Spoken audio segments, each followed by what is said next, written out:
Everybody. All right, we have audio, we got video. How's it going, y'all? Figured I'd do a live tonight. It is wrapping up 2019, and to be honest, I'm going to be gone for a while. So I figured I would hop on now and hang out with y'all, have a couple drams.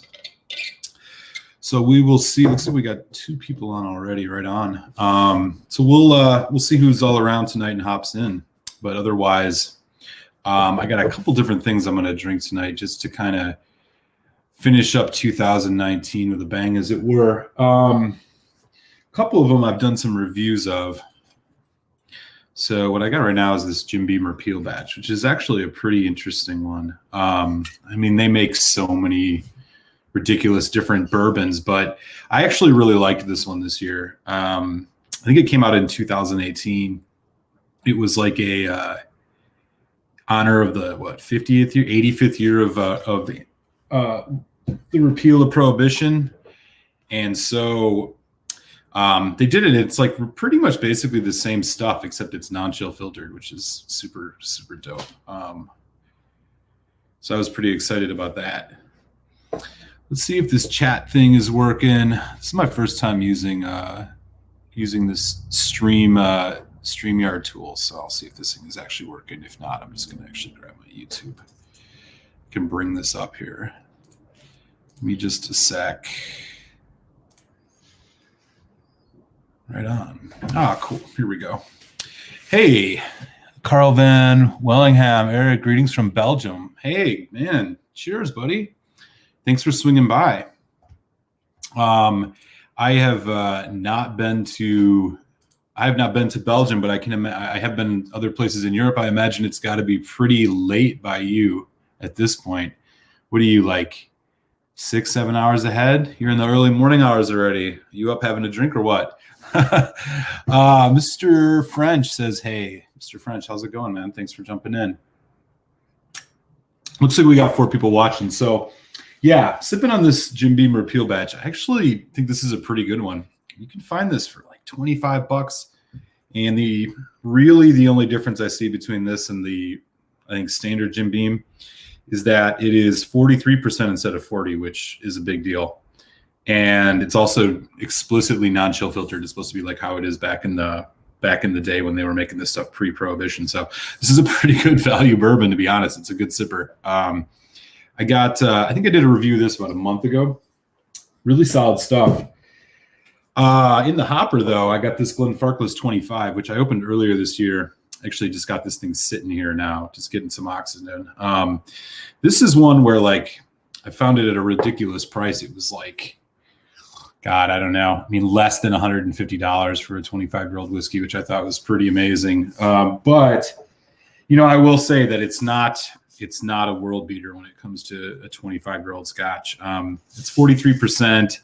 I like the way they do things at Glenfarclas. All their stuff is pretty much sherry, space cider, but you know, I think they do this like direct firing stuff that people say makes a big deal out of everything, but it's good, and they're still family owned, and so I like supporting them. I've had a couple of the other Glenfarclas. I think I've had the 20 or the 12, which was solid.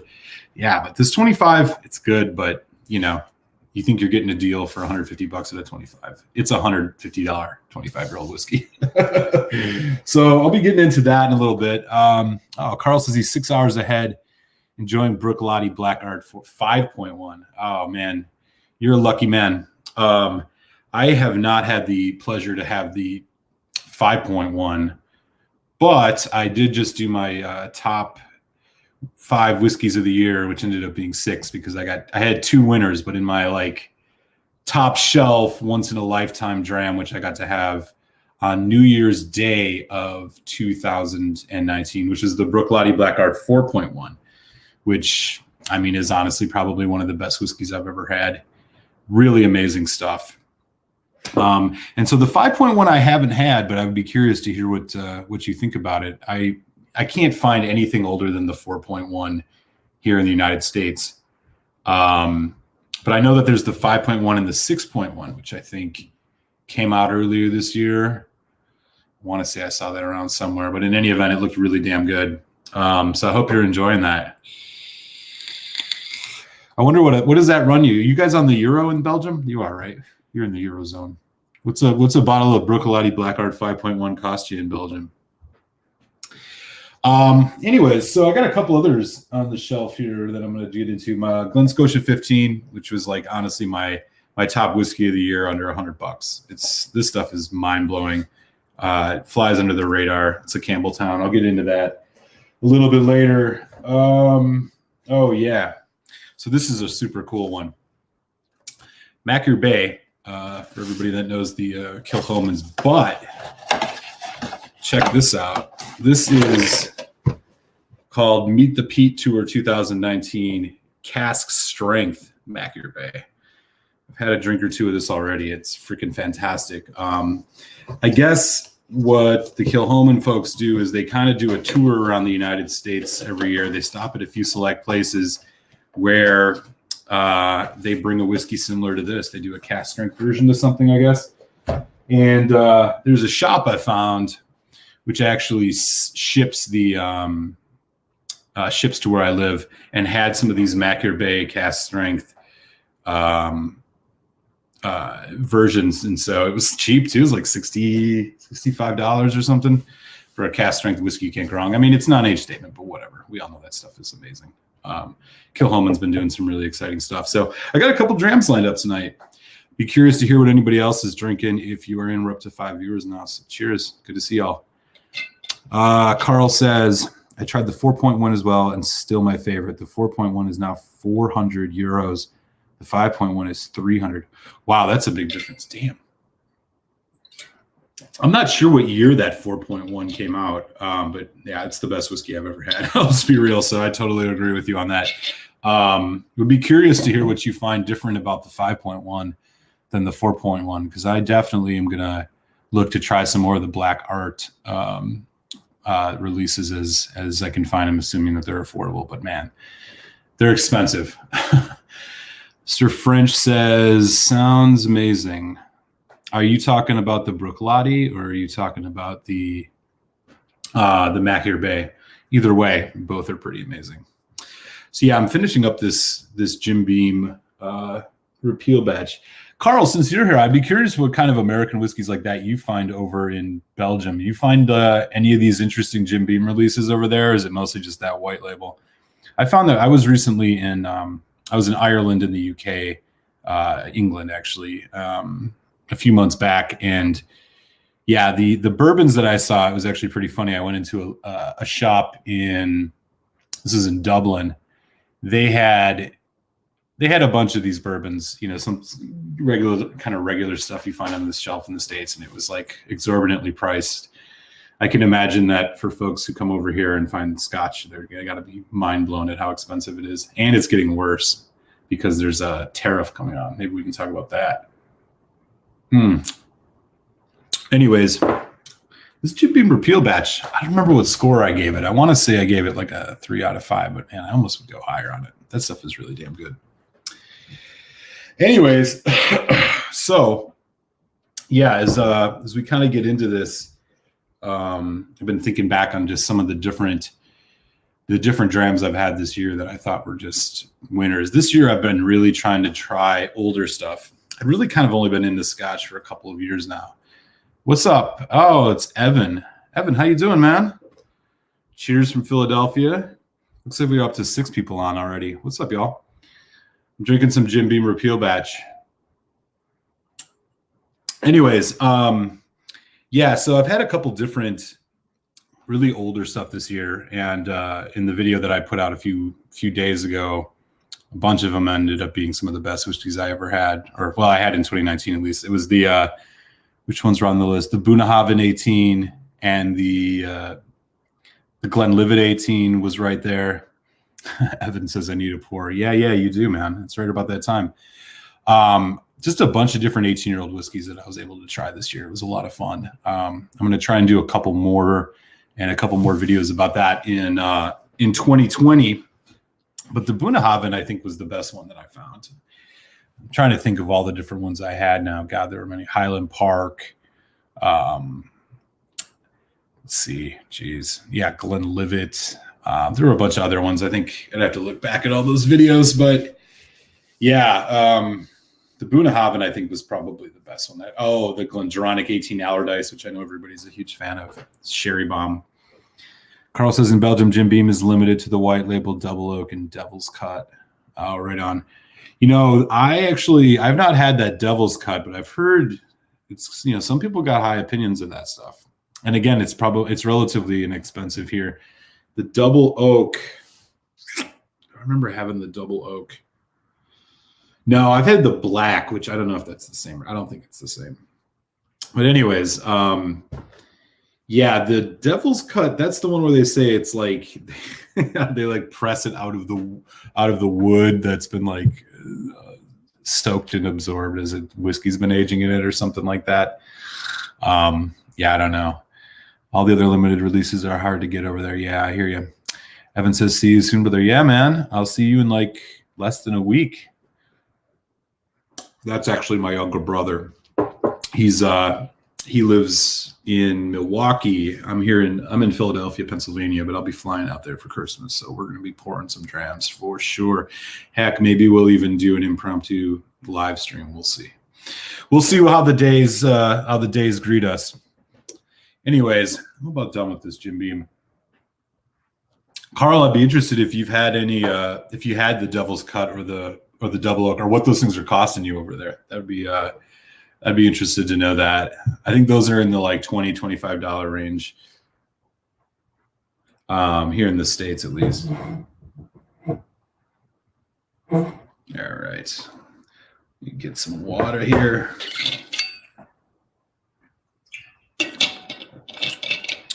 Cool. So the next thing on my list is going to be this Glenfarclas 25. So this flight that I'm doing is, I'm kind of trying to do it strategically. So I'll do this Glenfarclas 25 next. Then I'm going to do the Glen Scotia 15 and then end with that Pete Bomb Mocker Bay, cast strength Mocker Bay. So anyways, I've had this open for like a year. I've been gassing it. I'm not even sure how much. I got to see how much of this I have left. Oh shit, I still have like half a bottle. But yeah, so you can find this in the States anywhere in the like 140 to 160, 170 range for a 25-year-old. It's a crazy price. I found this even cheaper. So I bought it like a year and a half ago. So the prices were even lower. I think it was like $130.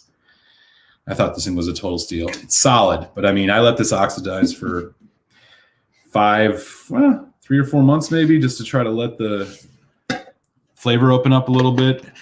Didn't blow my mind even after that, but we'll have a little bit more, see how it's doing now. It's kind of a Christmassy whiskey. It's got a lot of that like clove, nutmeg thing going on. It smells like Christmas. So I've had this sitting out for like a half hour. So this thing's going to be really opened up by now. Yeah, it smells amazing. See back on the chat here. Mr. French says, Devil's Cut is solid. Right on, man. Yeah, I haven't had it. I don't know, man. I think the Jim Beam stuff gets kind of a bum rap. I think they actually make decent stuff and it's really good price. Carl says, yeah, Double Oak and Devil's Cutter with him 25 to 30 euro price range. Yeah, man. I mean, that's not bad. I mean, considering it's technically imported, that's not a bad price for that. I mean, that's about, I think that Devil's Cut's probably like, I don't know, 25, 30 bucks here. Let's take a look. I'm actually curious now. Devil's Cut. Is it any good though? Have you actually had it? That's probably even better thing to know. Yeah, it's like $30 here. So man, it's like the same price. I don't know what the euro exchange rate is right now, but yeah, it's like 30 bucks. Wonder if they got an age statement on that. Yeah, I don't even know. Anyways, back to this Glenfarclas 25. Considering it is the holiday season, man, this was the right choice, I think, today. Fucking Christmas in a glass. Oh shit, Swami's in the house. What's up, Red? Happy Impeachment Day. Yeah, I don't know if it's over yet. I think they're voting in like the next hour, so I'm sure it's about to happen though. You got that on the live stream, buddy? Malted says Devil's Cut sucks balls. Well, there you go. I haven't had it yet. I see that stuff around here. What is that? Do you see a lot of those Jim Beam releases up by you in Canada, Swami? I'd love to hear that. Carl here is from Belgium saying he still finds that stuff like 25 euros, 30 euros, like the same price it is here. I was just sipping on this Jim Beam Repeal batch. I don't know if you've seen this one up there, Swami. This is actually pretty solid. It's basically the same Jim Beam, except it's 43% non-chill filtered. It's like $20 with some special release or something. It's good. I'm not complaining about it. It's good. That thing would work in a cocktail and is solid by itself. Anyways, man, this Glenfarclas was 25.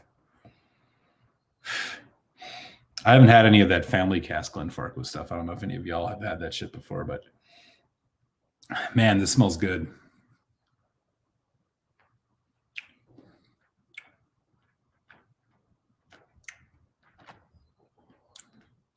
I think the thing about this is it's just a little bit on the thin side for a 25-year-old. You just expect a little more. It's a little bit simplistic. I don't know.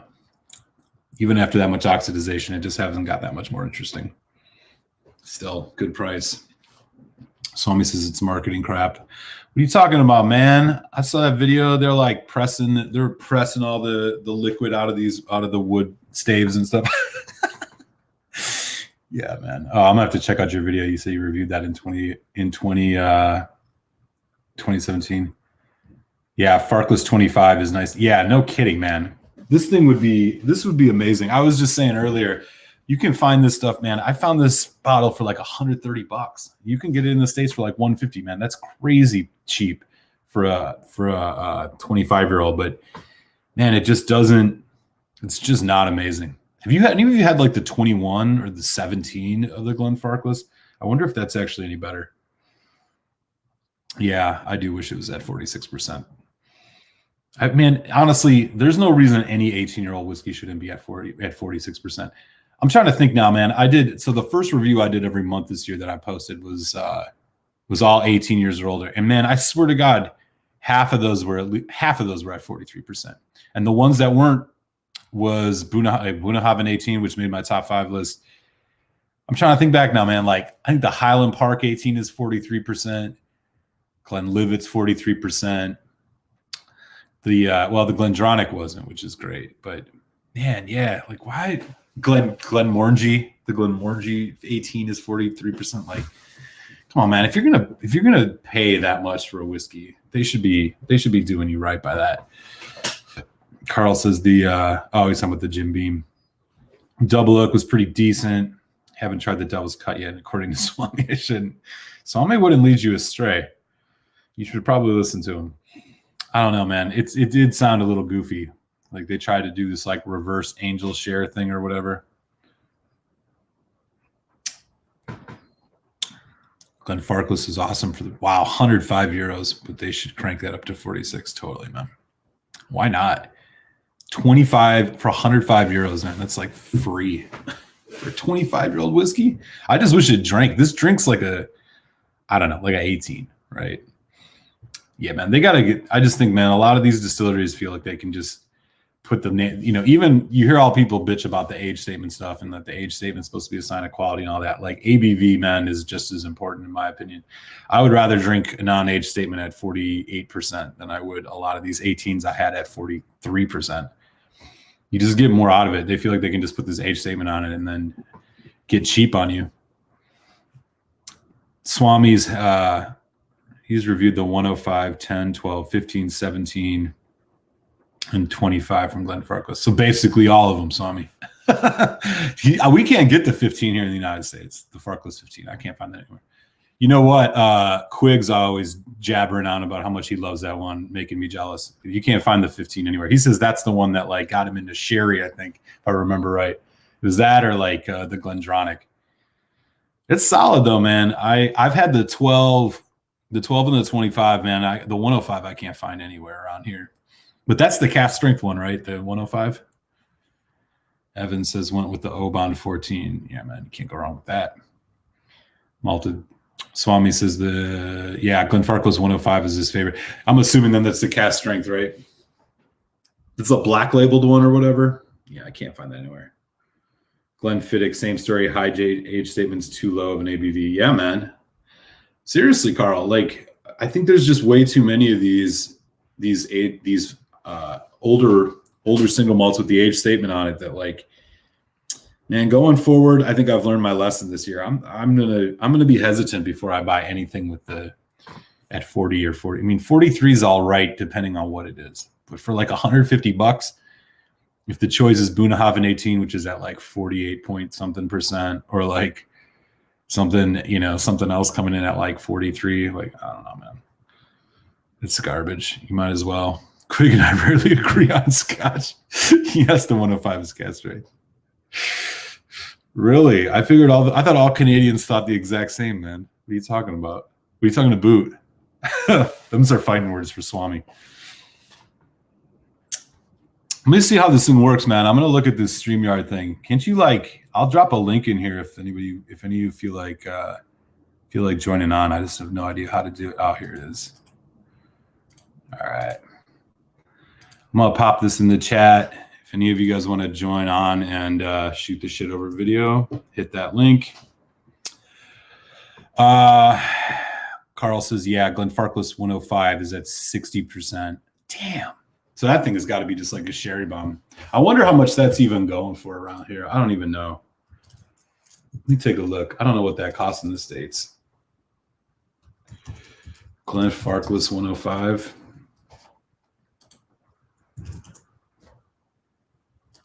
Oh, yeah. Jeez, man, $75? That seems cheap. Is that worth that seems worth $75. Nah, Quig and I have completely different palates. Yeah, I figured as much, man. I was just messing with you. Yeah, man, he used to do all these great videos freaking out about the Lafroigs he was tasting. Those are a lot of fun. Jumping in for a minute. Yeah, right on, Swami. I'm going to see if I don't mess this up, though. I actually don't quite know how this thing works. This is my first time using this platform. But, man, it's about time they did it because they took away the Google Hangouts, man. We used to be able to just do this on Google Hangouts. It was super easy.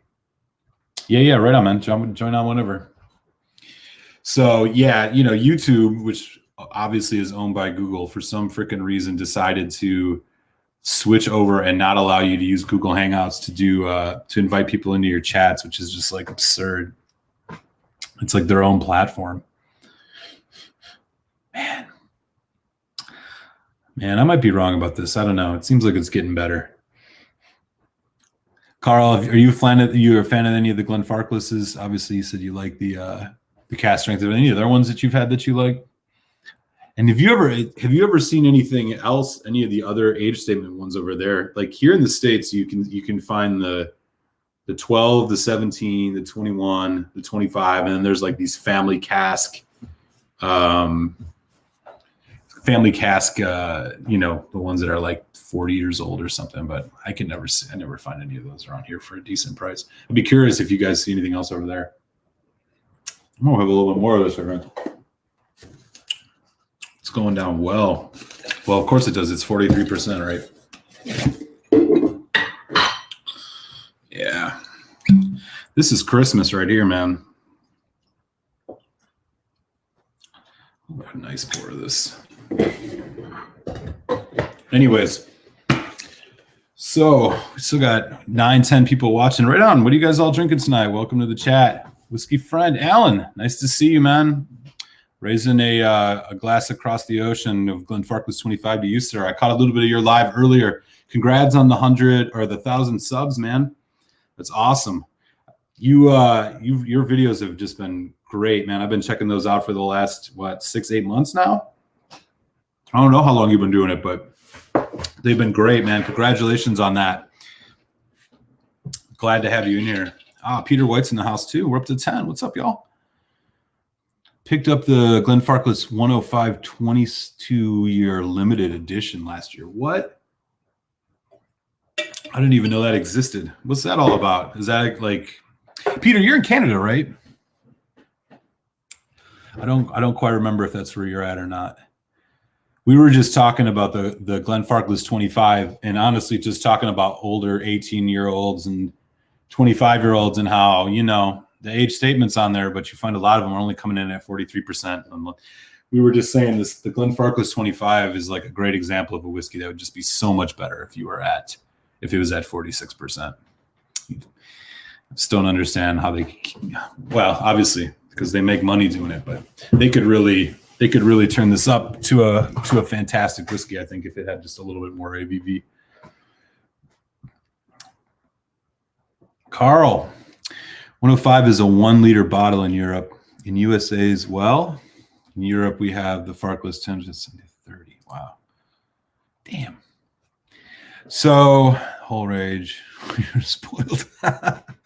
You are spoiled when it comes to single malt. So in the US, we they're 7. I've never seen a Glenfarclas other than in a 750 mil. All of them are like the ones that you can find here is the 10, the 10, the 12, the 17, the 21, and the 25. I don't think I've ever seen any of the other ones. The 15 I can't find anywhere, although Swami and some other folks in Canada say you can find a Glenfarclas 15 around. I've never seen it in the United States. Peter White, the first 105, I think, Ontario, but picked it up in Alberta. Right on, man. Damn, 22nd anniversary. Have you noticed any difference between that 22nd anniversary than the Glenfarclas, just the regular 105? I'd be curious to hear. Y'all are selling me on this Glenfarclas 105, man. I might have to pick this up. Wine Searcher says only $70. It seems like a good deal. Everything with Glenfarclas seems like a good deal, which is why I bought that 25. Whiskey Friend. Cheers, buddy. Just done 15 trends live. So hope this goes well. Oh, man. 15? Damn, brother. And what is it for you over in Scotland, man? You got to be up at like... Oh, hang on. I got to add Swami in here. There he is. What's up, man? Hey. What are you doing? Okay. You look in the bottom, there's like different ways to set the screen so we're not so close to each other. Oh, yeah. There you go. That's it. Perfect. What's up, brother? How are you? Not bad. How are you? Man, pretty good, pretty good. I'm not going to drink whiskey with you guys because I got to work really, really early in the morning, but I'll have a beer. Do it. I don't drink hard stuff if I got to work really early the next day. So. I can't blame you, man. I do have to work tomorrow, but I'm getting it in now. I got to be up at like 6 o'clock in the morning, so I'm not drinking any whiskey. Yeah, well, Whiskey Friend, I hope you don't have to get up at 6 o'clock in the morning because he just popped in saying he had 15 drams on his live. How you doing, Alan? Alan's doing it right tonight. Peter White said Glenfarclas 15 is not available in the U.S. Yeah, no kidding, right? That's what I was just figuring out. Did Alan do his whiskey of the year? Is that why he did 15 drams? I didn't get to stay on his whole live stream, but he was doing a celebration for his 1,000. He hit 1,000 subs, man. I know. I said congratulations. I saw he did 1,000 subs. Oh, and then he did that. Alan, didn't you do that the Macallan edition series countdown? What did you what ended up being your number one? And don't say edition one. Let's pretend that don't exist. I'll be curious. I didn't catch it. Or maybe I'll go to watch your video later. Swami, have you had that any of those Macallan editions? Yeah, I reviewed the edition 2 and the edition 3. I tried the edition 1 a very long time ago, but I never reviewed it. I got to try it from a friend. All right. I don't remember it really. I'm like the wrong person to talk to about Macallans because I just don't. It's not that I dislike it. I'm just not in love with Macallan. So yeah, my favorite Macallan, I'd have to say, is it's just your basic classic cut or the 12-year-old, the original 12.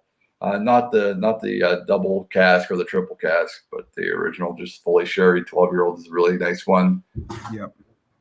Yeah, I'm kind of with you on that. I thought the classic cut. I mean, again, it's just the cask strength version. You know, you can drink it. It's not cask strength. It's close to it, right? Yeah, it's like borderline cask strength, though. Yeah. I mean, that way you can just like control your own, you know, put as much water or no water on it as you want. Which seems like the way for your money. I've had the 12 is fine. The 18 I thought was like obviously way too expensive. Yeah, the 18 I've had and I've liked it, but I never thought it was worth the price that it's charged for. I'd rather just buy a Glenfarclas Allardyce. Sorry, not a Glenfarclas. Glendronach Allardyce over the 18-year-old any day of the week. Yeah. Same thing goes for the Glengoyne 18. I'd take that, even though the Glengoyne 18 is second and third bill sherry casking and doesn't have the epic Oloroso sherry notes that you're going to get off of the Macallan 18. Yeah. I think, bang for the buck, the Glengoyne 18 and the Glendronach 18 are more priced accordingly to what the Macallan's 18 should be. Macallan isn't looking at people like me and you or any middle classer. They just straight up, they're looking at lawyers and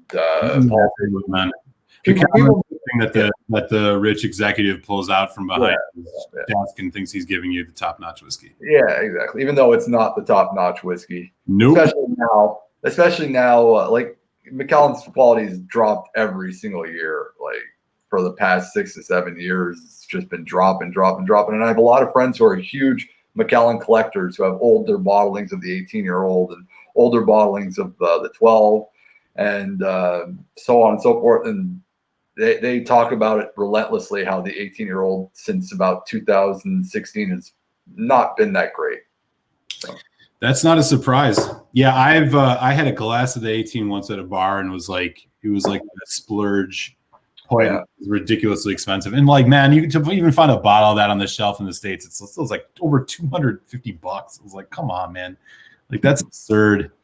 Well, like I talked about it on my top 10 whiskeys to try before you die, that there's so many distilleries now producing fully sherry matured whiskeys. Right. That are half of they're still expensive. I wouldn't call them cheap by any means. All fully sherry matured whiskeys tend to be quite pricey, but comparison to the Macallan, they are, a drop in the bucket when it comes to price range. Yeah. So. The Edition series stuff is actually like, I don't know. I feel like it's kind of decently priced. So my favorite of all, I've never had the one, but my favorite of them all has been the Edition 4 and then the 2. But like, they're all like bottled in that 50% some range, 52% range. They're like 100 or less, which isn't like the worst price in the world. Those, I don't know. I'm not sure how old they are, but they mask it pretty well if it's super young spirit. Well, I really like the Edition 2. The 3, it wasn't that it was bad. It was just that it didn't taste like what Macallan has always tried to advertise itself to be. And I think it's like a lot of people are saying, well, Macallan, they're about quality and they're about fully sherry matured whiskeys. Yet for like the last 3 years, all they've been trying to do is sell you bourbon, half bourbon split, sherry split, or not even sherry matured, just sherry spiced dram freaking whiskey, sherry spiced barrels. Right. And it's like, it's just so full of shit. And it's like their marketing has like completely brainwashed these Macallan fanatics to totally forget that just a few years ago, the Macallan's executives were like, well, we're all about always fully matured sherried whiskeys, and it's like, that's all they were talking about. Like, yes, we're more expensive, but we fully mature ours in the best Spanish Oloroso sherry casking in the world. And it was like literally a year and a half later, they came out with the 1824 series, and then they started coming out with all these other things. And now it's like all these triple casking and double casking. Right. Always first filled matured casks, always fully Oloroso sherry, always that. And it's like, no, you're fucking lying. But they're saving money. They're saying it's too expensive to continue that way, but they haven't lowered the price to go along with the savings of the money. So they're not passing the savings on to the consumer at all. Yeah. They're just keeping out and charging even more for their product now than they did before. Dude, the Edition 4 here is like, man, it's like almost hovering around $60, at least for the sherry one. The blue box, I can't remember what they call that. Maybe it's just a straight up, like you can get down in like the 55 range, but man, it's just a little bit much, man. Like even with Are you talking about the purple box there? Yeah, the purple box. Yeah. The breast cancer awareness month box. Yeah. I'm going to catch up on the chat here real quick. It looks like Whiskey Jason's in the house. What's up, Whiskey Jason? Nice to see you, man. Cheers. He says, hey, the whiskey friend, congratulations on the 1,000 subs. And we got Richie Z and Christopher David. What's up? Glad you guys could jump in. Peter White says, hey, Richie. I'm going to scroll down. Carl's going to sleep. It's 1:30 a.m. in Belgium. Hey, man, thanks for jumping in, Carl. And thanks for all the support this year. Cheers, Carl. Catch you later. Raise a glass to you, man. Peter's, I need dram support yet. Let's see. What else we got here? Has anybody had the McAllen Estate, said Christopher David? Nope. No, I have not. Peter White says, plus the Allardyce is like 21, 22 years old. Yeah, that's a good thing. Let's chat. Like, that's an interesting thing. Well, not anymore. Now it's just 18 years of age. But yeah, Rachel Berry, from 2011 on, right. It was there's like a year difference. I managed to get me a bottle of the 2013 Allardyce, and I had a bottle of the 2010 Allardyce. Those are the two I bought. The 2010 is strictly 18 years, but still fucking phenomenal quality shit back in 2010. The Allardyce was delicious. Yeah, man, I can only imagine. I have 2 bottles of it. I'd have to even double check. I don't remember how old they are. I think one of them is 19 years old, and then one was 20. But I'm not sure. But yeah, it resets this year, right? Isn't it this year that they're resetting it? Or like it's going to go? I think it was last year the reset or something like that. Well, the last year, everything bottled last year to be sent out this year is going to be the stage. I had a chance to try the Revival 15, the new one. It's not, but I wasn't even that big of a fan of the 15-year-old Revival, the original. Like, and I'm one of the few people, like, I thought it was good, but I didn't think it was the end-all be-all. I just thought it was good because it was priced really cheap for something that was 18 to 19 years of age. Right. 18 years of age. But I didn't like it once it got into the secondary market because I just found it lost all its appeal to me. The reason why I liked it is because it was cheaply priced and it was really good, fully very matured. Yeah. And there's a lot of hype on that one too, man. Like that one's got a lot of fanboys. Like when that market, the fanboys are secondary. To me, the fanboys are not the people watching the show. Most of the people watching your show right now are not fanboys. Definitely. Those people are astute Scotch drinkers and understood the reason why the Revival was so good was because you can get it for under $100 and it was absolutely delicious. Good luck with that now. Yeah. But now it's $108. It's an actual 15-year-old, and it's no longer fully Oloroso matured. It's now mixed with PX and sugar, and it's good. I just found it thin. And I didn't find it worth the $108. Yeah. But that's something. If you look at anything Rachel Berry makes from any distillery she's ever worked for, there's a shared correlation that everything she's ever made is thin and lacking. It's just the way it's always been everywhere she's ever gone. I don't know why she has such a good reputation in the industry because I've never, not saying that she's the worst master distiller ever. I'm just saying she just goes into a company. It's almost like a vulture capitalist that buys a company to try to take everything out of it and then sell it for much more. It seems to be her MO. She goes into a distillery. She's told to try to make the cheapest, just overly sweet drams that don't have anything else to them other than being like really thin. She worked for Bowmore. And she destroyed Bowmore. Bowmore was actually pretty decent before she got in there. And then now Bowmore is starting to get good again. Bowmore with the Vault editions and a few other releases lately, they're pretty good again. Interesting. I got one of these boutique releases, Bowmore 15. Like you can tell no colorant added to this one compared to pretty much anything else you get from Bowmore. This one is 48.3%. Alan says the 15-year-old Glendronach was life-changing for him. That's good to hear. But again, Alan, from what I know from you, you've told me you're kind of new to drinking whiskey, and you were more of a collector in the back end, and now you become a drinker. And that's normal. Most people who are newer to whiskey will always love sherried whiskey because sherried whiskey is just easy drinking and not saying it's not complex because there are some sherried like anything from Edredour, I would consider Springbank. I'm not very happy with Springbank lately, so it's hard for me to love them as much. I used to love Springbank. I think a lot of people know I was one of the first big promoters of Springbank after Ralphie when it came to whiskey reviews. And Springbank lately, as much as I loved it in the past, has gone to a place where I don't really want to pay those prices for. I still love the Long Grow, and the Hazel Burns are impressing me a lot. The Hazel Burns are amazing. Yeah, and the Kilkerrans are really nice, but the actual Springbank lineup, the 12-year-old, I got to try the 2019 this year. I haven't had that one. And I was not happy with it, to be honest. I haven't been happy with the Springbank 12 since about 2016. They've been good. I really liked the I just finished a bottle of the batch, whatever, the batch 17. It was from the second one that they did in 2017, which I thought was really good. Then again, it was the first 12-year-old cask strength that I had. So I don't have a huge thing to compare it to, but normally blown away from that one. And it was at $90. It's like, come on, 56%.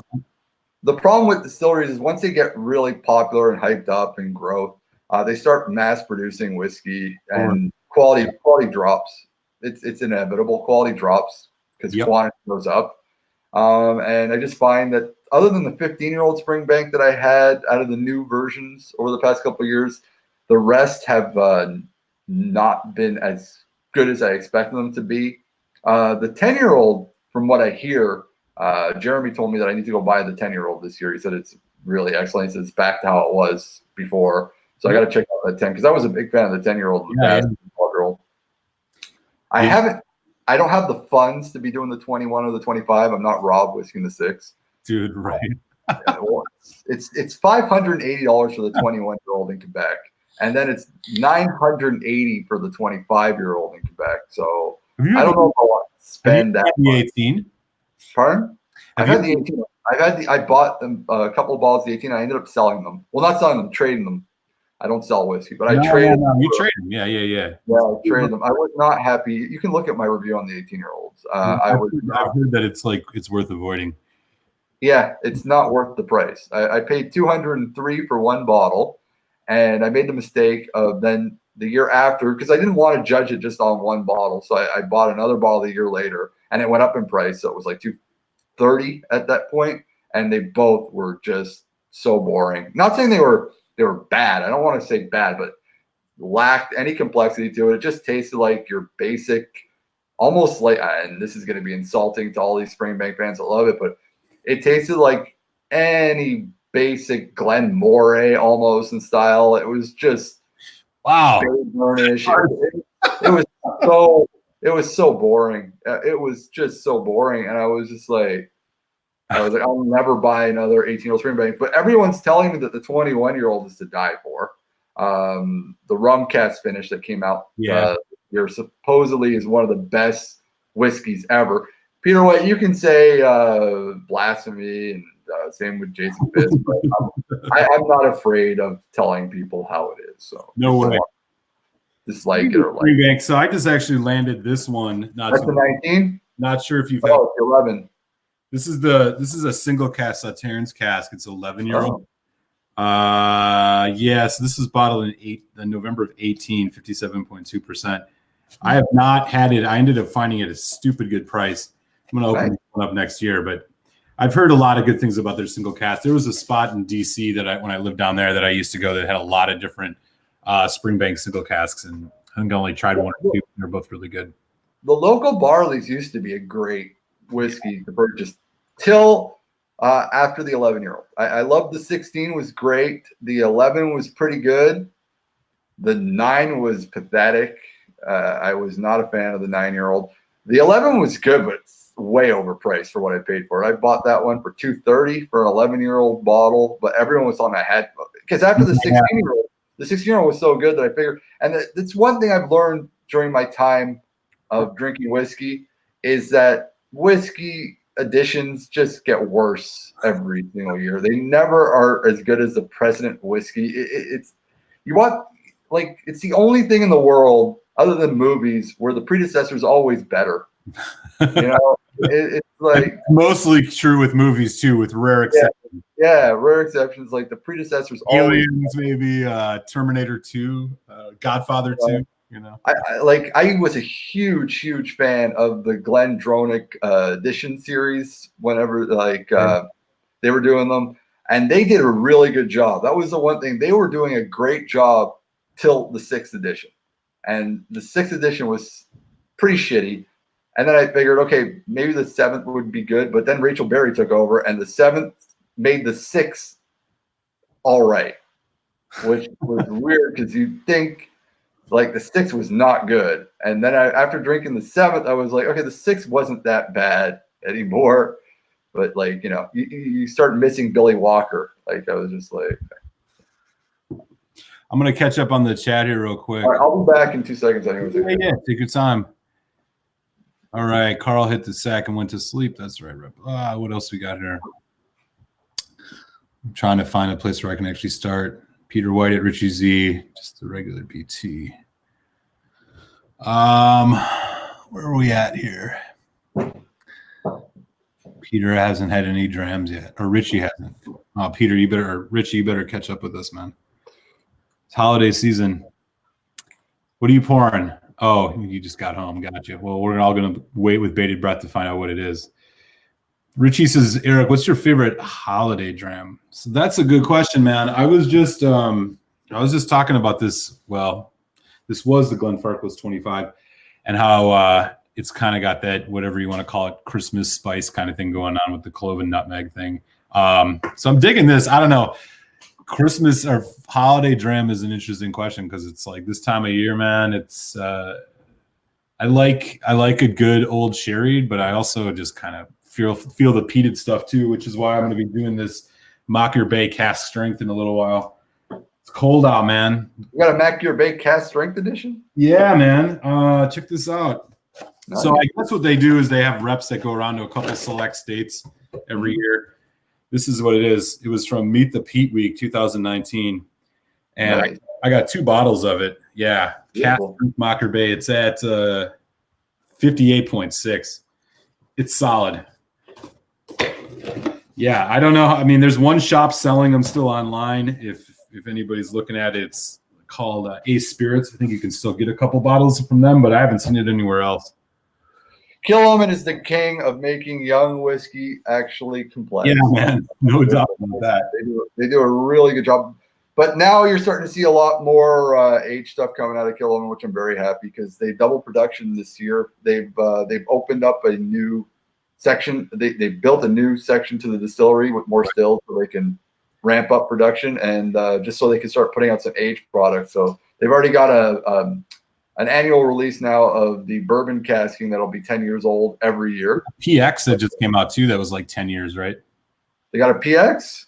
Yeah, I think it's had a PX that had I know I have the Cask Strength PX finished, but that's an annual release, but it's a 7-year. It's not a. Oh, interesting.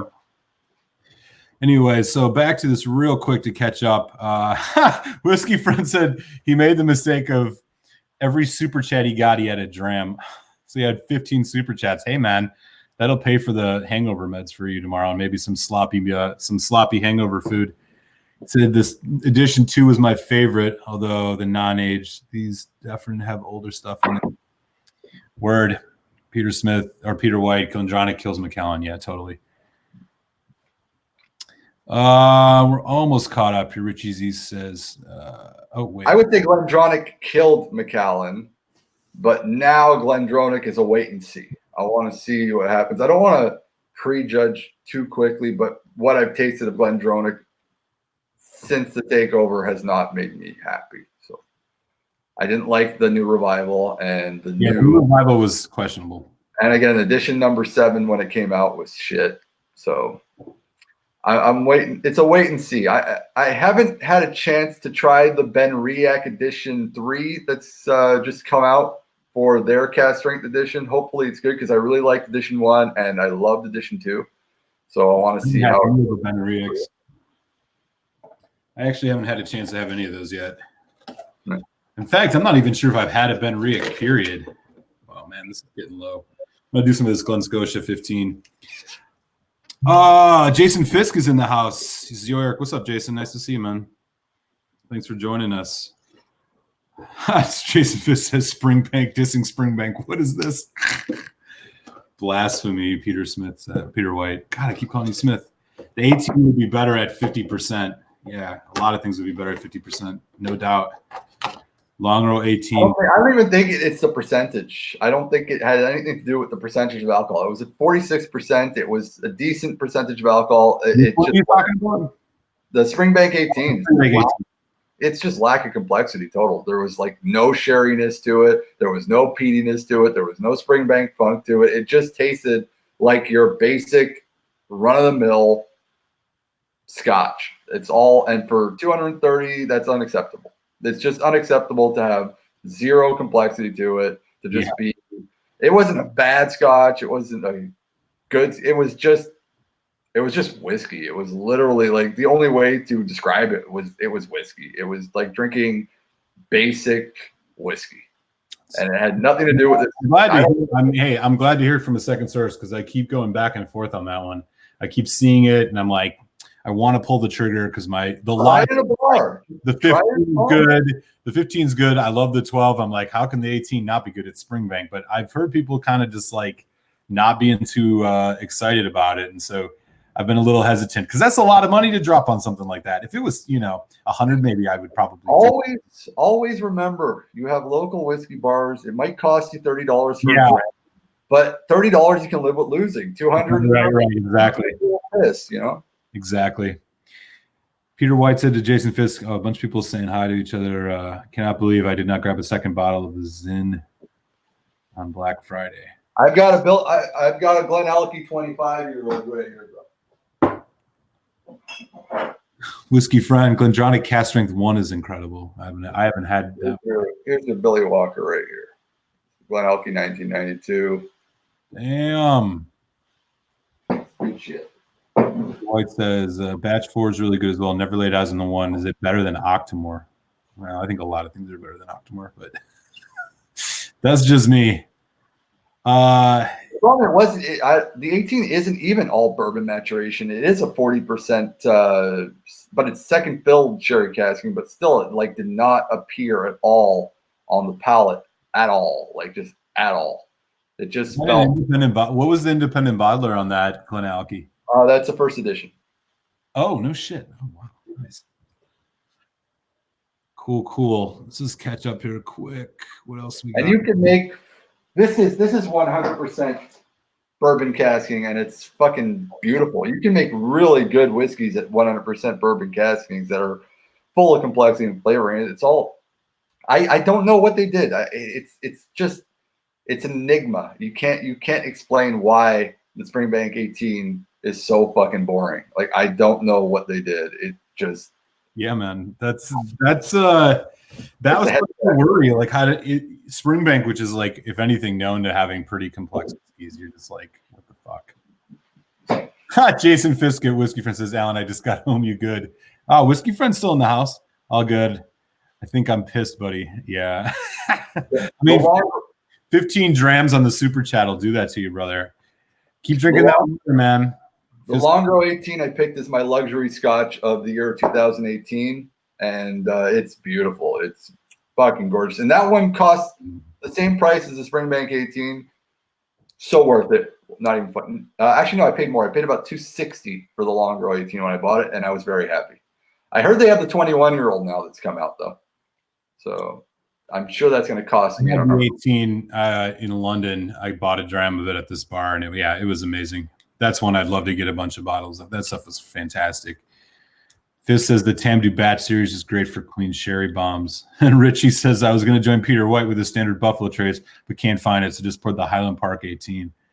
Oh, righteous, man. Highland, is that the – I'd be interested. So some folks say that the 18 versus the new branded ones taste different. I'm actually going to do a comparison because, I got a bottle of the old Highland Park 12, and then I had the Viking, whatever it's called, Viking Honor.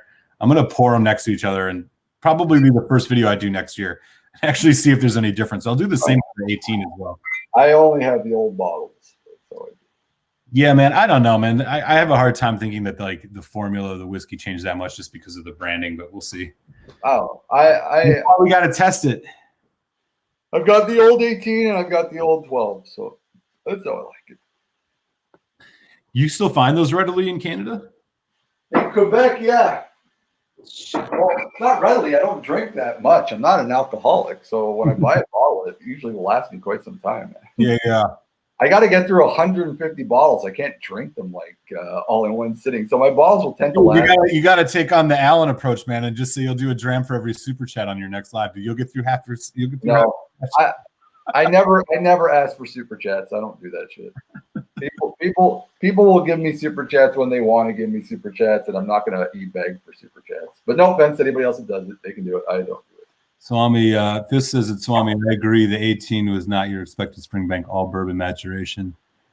Richie says, LOL, I really wanted to drink Buffalo Trace, but it's lost in that room with no shelves.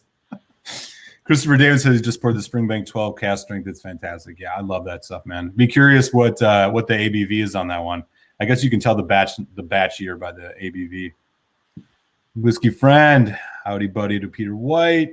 Well, they usually the year of the batch is they put a print on the website. Somebody's got a blog where they pulled that together or something like that, which is really useful. Usually like a tattoo on the back of the bottle. So you can tell.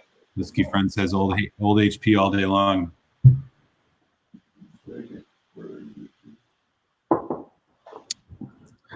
Yeah, man. I've heard a lot of people say that they think that the older labeled Highland Parks are better, even just like between the last 3 or 4 years.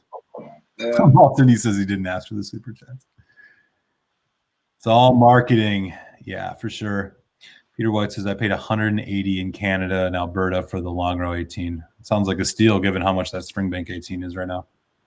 We got 12 folks in, man. What's up?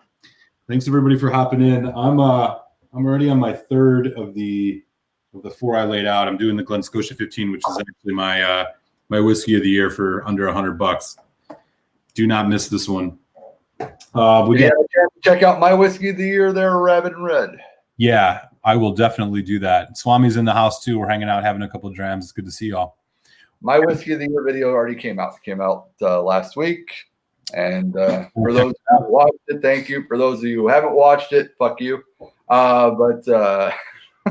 They probably already have. I'm the only one who's missed it. No, they just care about bourbon videos. They just want to talk about Weller. Is that what you're saying? They just want Wellers, and BTAC. BTAC coming out. It says Alberta's another level in the world of Scotch. No place like it in North America.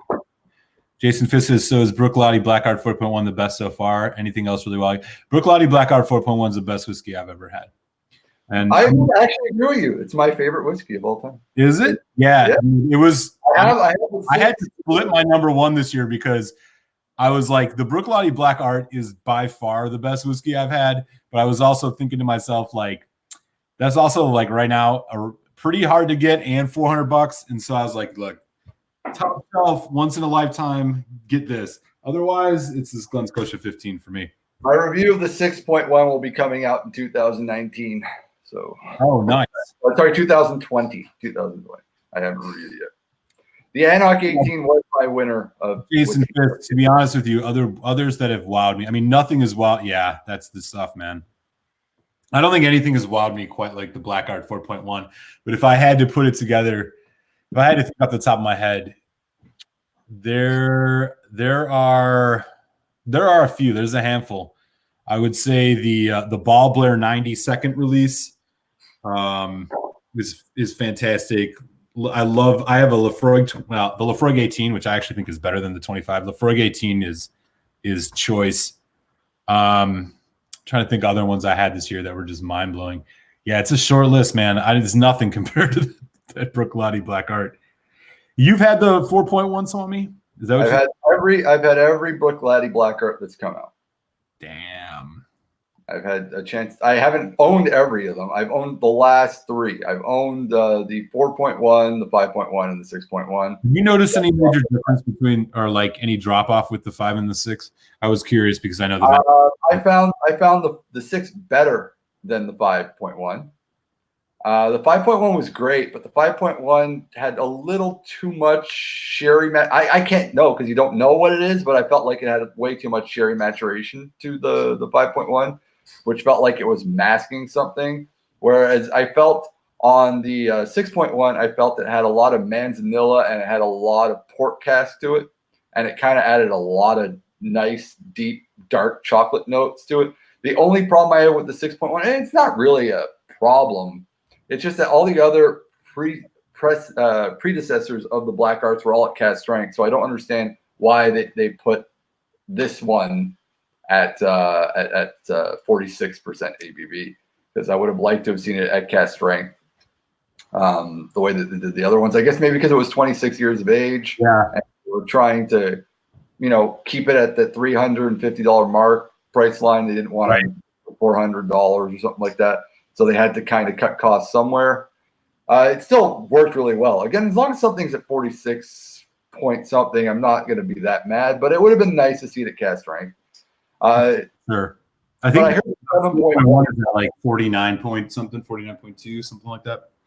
Pardon? The 41 or the 4.1 is, I don't remember, it's like 49%. It's a cask strength. The 4.1 is a cask strength. The 5.1 was a cask strength, and 3.1 I think was cask strength too. I think the only one that wasn't cask strength was the first two, as well as the 6.1 and the 7.1. I don't know if it's cask strength. I don't remember. Heard. But the 7.1 just came out. I haven't had a chance to try it. I'm going to try it at a bar before I buy it. Yeah, good call. Yeah. Richie Z, Glen Scotia 15 is nice indeed. Yeah, cheers. I love this stuff. Jason Fitz is an Ock 18. Whiskey Friend says it's 2 a.m. I'm ready to go. Yeah, man. Sleep that off, buddy. Congrats again on that 1,000 subs, man. Keep it up. Cheers, Alan. You deserved it. Yeah. Slancha. Just killed my bottle of 4.1, says Peter White, but would take the Ball Blair 90 over it in a second. Damn. Richie C says Black Art 4.1 is my top 10 all-time whiskeys. It's so good and complex. Yeah, that stuff is unbelievable.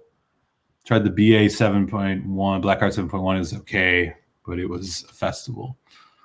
Whiskey Friend says Glen Scotia's distillery of the year for me. Yeah, hey, the 15 is the first thing I've had from Glen Scotia, and I absolutely love it. But I've actually I found a bottle of the double cask, relatively inexpensive, so I grabbed a bottle of that, and I got the Victoriana too. So I'm going to be doing some videos on those this year once I get around to them.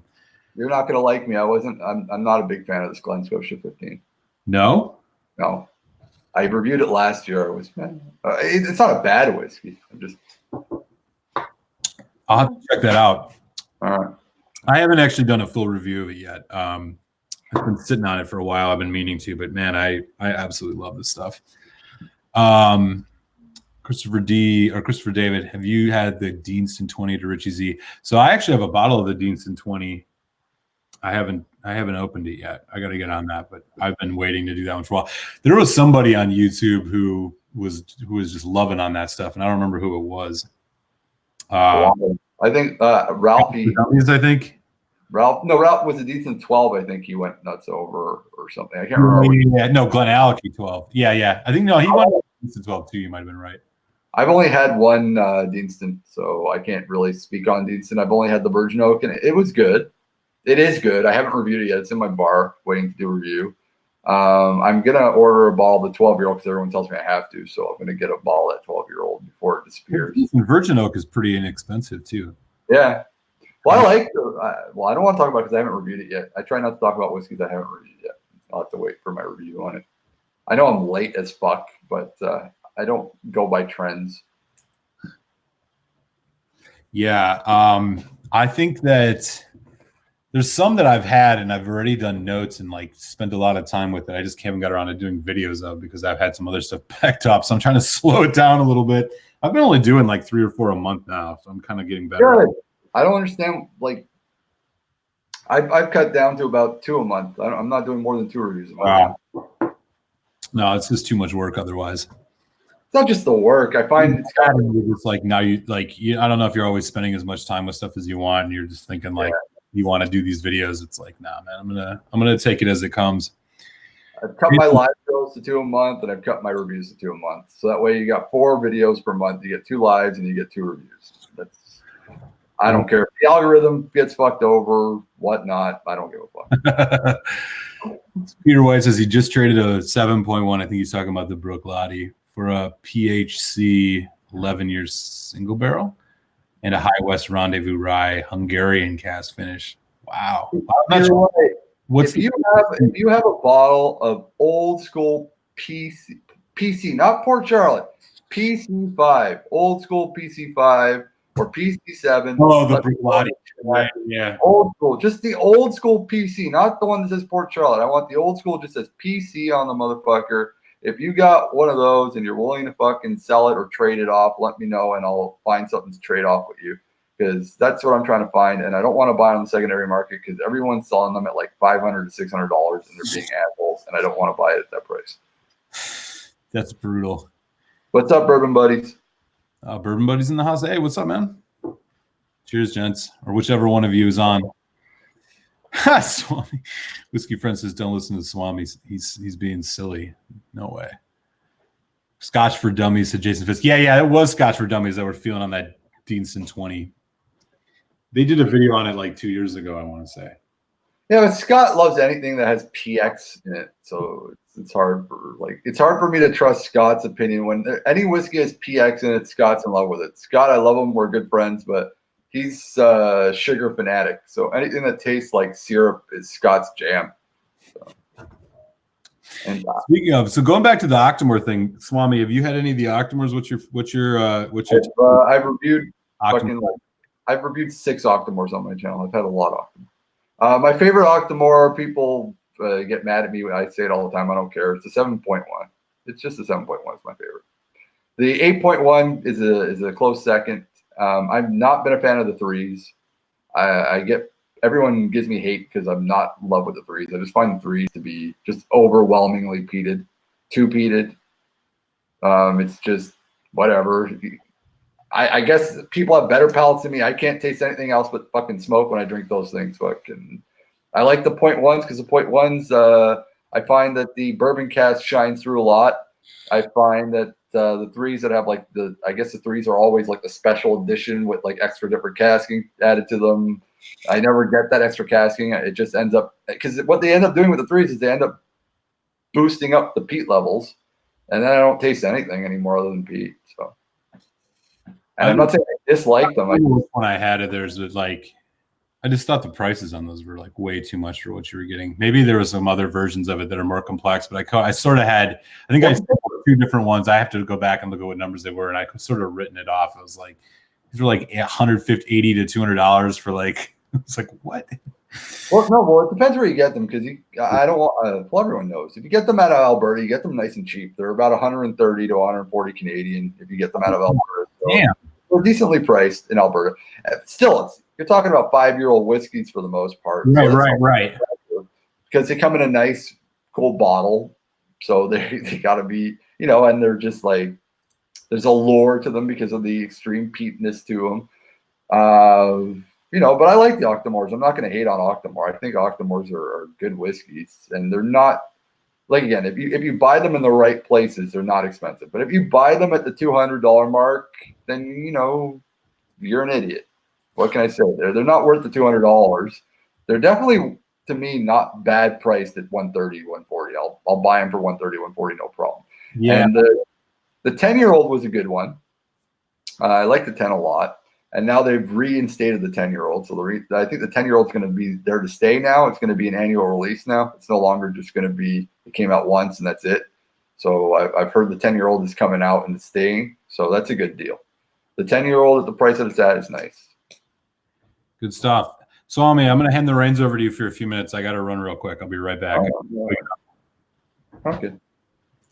Hope everyone's doing well. It's your boy Swami Swab. I'm here on Rabbit and Red's channel, chilling out, drinking some Guinness because I don't feel like drinking whiskey tonight because I work really, really fucking early in the morning.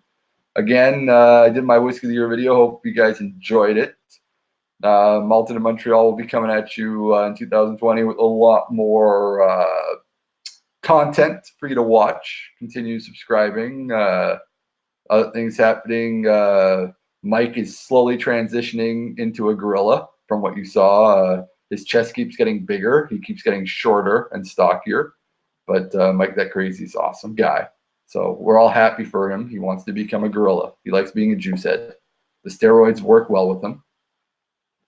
So I hope all you're doing well. I see Bourbon Buddies in the building. I see Jason Fisk is here. I see Alan Whiskey Friend refuses to go to sleep. I see Christopher David saying, my Octomore top 3, 6.3, then the 10.3, and then the 9.3. So it's all the threes. I like the ones. But we all have different palates. No reason to hate on each other. Rabbit Red is older label, HP 18, very nice. My bottle has been open for a year. I fill levels halfway. Reminds me of Tomatine 18 if there's a light bit of peat added to it. Bourbon buddies, hey buddies, I think I'm pissed, says Whiskey Friend Alan. Alan is drunk. He's a drunk Scotsman, which is not rare, by the way. They're always drunk. Hey Swami, you two should do shows more often. Great combo and fun. Nah, I'm just here because I wanted to get away from the wife. She's watching some sort of Housewives of some sort of county, and it gives me some time to drink beer. So that's why I'm hanging out with Rabbit Red. But honestly, Rabbit Red is beneath me. I normally would not hang out with this fellow. He's just a horrible, horrible person. He kicks scum of the earth, man. I'm scum of the earth. Yeah, he kicks babies and just whatever. I was trying to impeach our president. Did he get impeached yet? I don't know. I got into a fight with I did a show on Saturday night, and I have an open forum where I let people just jump on my show. There was one guy in Thrash Metal 40 or something. He came on my show, and he starts talking politics. And I brought up that I'm a Bernie supporter, and he's all like, "You're not even American. You don't have a right to talk about that." Fuck. Oh yeah, I was on that chat for a little while. I didn't catch that though, man. He was all like, "It's usually when the politics stuff starts." No, but I laughed my ass off because he starts talking about how Russia's a communist country, and I was like, dude, Russia hasn't been a communist country since like 1988 or something. Fuck, I was like, what the fuck are you talking about? Even if it was then, who even knows? Yeah, it was just a dictatorship. I was like, and I stopped talking to him once he started talking about comparing socialism to communism to capitalism, and he didn't know the difference between communism and socialism. So I was just like, all right, enough. Shut up. He should probably get canceled. Yeah. Speaking of forgetting, I'm going to get right into this Macker Bay cast strength. This one I might have to pour some samples of for some people because I had a little bit of this a while back, and it's choice. But as I was telling Swami, so I ran into this shop a couple weeks. Well, no, this is a couple months ago. And I'm like, what? They got Kilhoman cast strength? So apparently this is from like some tour they did in some select cities last year where the brand ambassador was running around giving samples of Kilhoman. And they did. Well, they don't have a brand ambassador, so it would have to have been Anthony Wills or his sons. One of his sons. I'm not sure who it was. So it was called Meet the Pete Tour 2019. But it's at 58.6%. Yeah, it's cast strength Macker Bay. Kilhoman doesn't have brand ambassadors. They do the work themselves. It's a family affair. Yeah, they go out and they do it. Oh, even better then. So no wonder they were running around giving away some samples of choice whiskey. They're good. They're a great distillery. I have to be careful because I'm really trying not to help promote or market any distillery. That's one of my rules that I made for myself in 2019 and going forward on my channel. I don't want to promote anybody. I don't want to be a second tier marketing firm for any whiskey distillery. I have to be honest, and I have to maintain integrity, and I have to maintain a separation, almost like church and state from government. I want to be completely separated and independent of any distillery from any way, shape, or form. And that includes my really, really loving Kilhoman. I have to learn to just disassociate with Kilhoman. So, and it's hard because I'm actually friends with Anthony. So, oh, no shit. Yeah. Well, I'm going to definitely ask you if you can talk to him and find out if they're going to be ever releasing this Macker Bay cast strength widely, because I'll tell you right away off the nose, man, it's just amazing. I love the Macker Bay, but I'm disappointed because the Macker Bay was their premier product that they were supposed to grow with age every year that the distillery was open. And then they decided by year 4 that they would stop doing that, and now it's no age statement, and that kind of ticked me off. I was excited to see how Mackier Bay would progress and evolve with age. Yeah. And then because it's a sherry bourbon split, the Mackier Bay. A lot of people don't know that. They think it's fully bourbon, but no, it's a sherry bourbon split.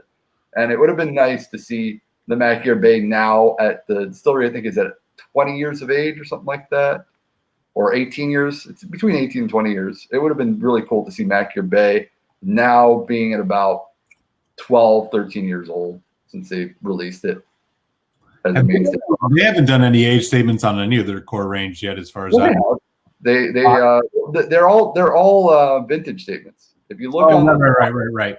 And then there's like you were saying earlier, there's a couple, like I know they'd done that EX with an age statement on it, and there was another one. Yeah. But those are annual, they're not core range, it's annual releases. The bourbon, the cask strength bourbon barrel, they have a 10-year, and they've got the Oloroso Sherry mature that's going to be 12 years of age. That should be an annual release. So I know it came out the last year, and I think that they're going to be doing that every year. So it's a 12-year, which is nice.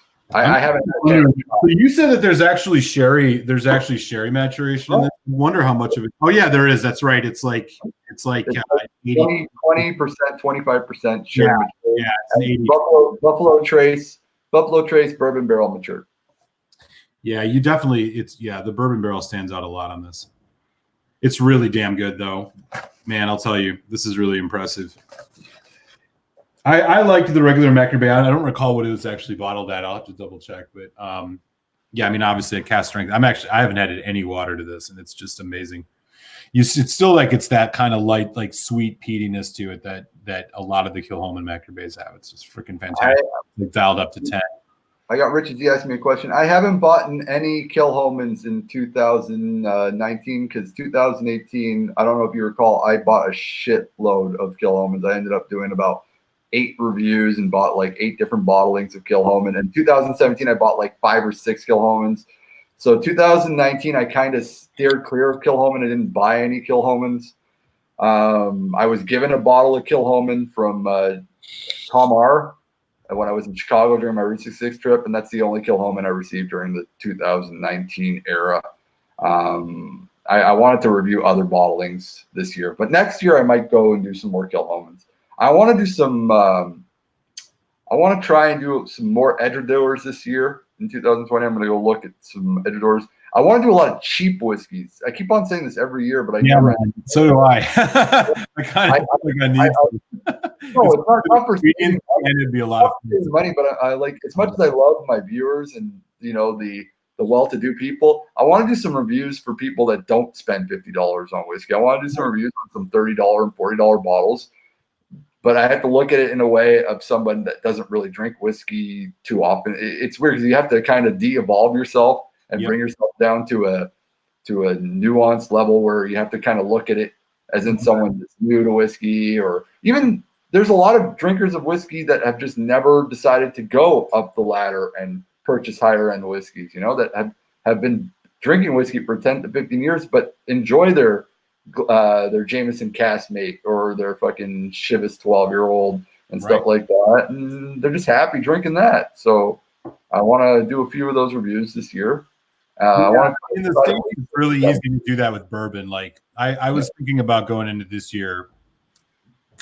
I used to be a lot more into bourbon than I am now, but kind of going back to it, and like there's so many really decent bourbons you can find in that 20 to 30 range, even 20 to 40 range. There's there'd be enough to try. You could get like 10, 12 bottles of different stuff that would be of high quality, but like it's a lot harder with Scotch. Plus we're about to get hit, or we're starting to, if it hasn't happened already. You're about to, not me. Ridiculous tariffs on Scotch. Yeah, you guys are going to spend the same amount of money on Scotch as we Canadians do, and we're not going to feel sorry for you fuckers. I'm not sure our money's worth as much as you, so it's probably even worse in terms of cost of living. No, our dollar went up, but it's not that high. It's at 76 cents on the American dollar, so you guys are still 4 cents above us right now. So damn, you're still fine. Like I said, he's doing fine for the upper class. It's he's fine. The upper, that was one of the arguments I had this weekend with the guy, because he was like, well, I'm doing great. And I'm like, just because you're doing great doesn't mean everyone's doing great. It just means you're doing great. Yeah. So we should all be doing better. That's for sure. No matter who's in office, unfortunately. When the bottom half is staying, continues. the top half keeps growing, and there's no actual room for Richie Z said, do you guys have any of those Impex edition Kilhomans? The only Kilhomans that I actually own in bottles is this Macker Bay cast strength. I have a bottle of the regular, just the Kilhoman cast strength release that they did every year, or maybe they did. I'm not sure if it was every year. I got that like a year ago. I haven't opened it yet. And then I have the STR cask. I've only got.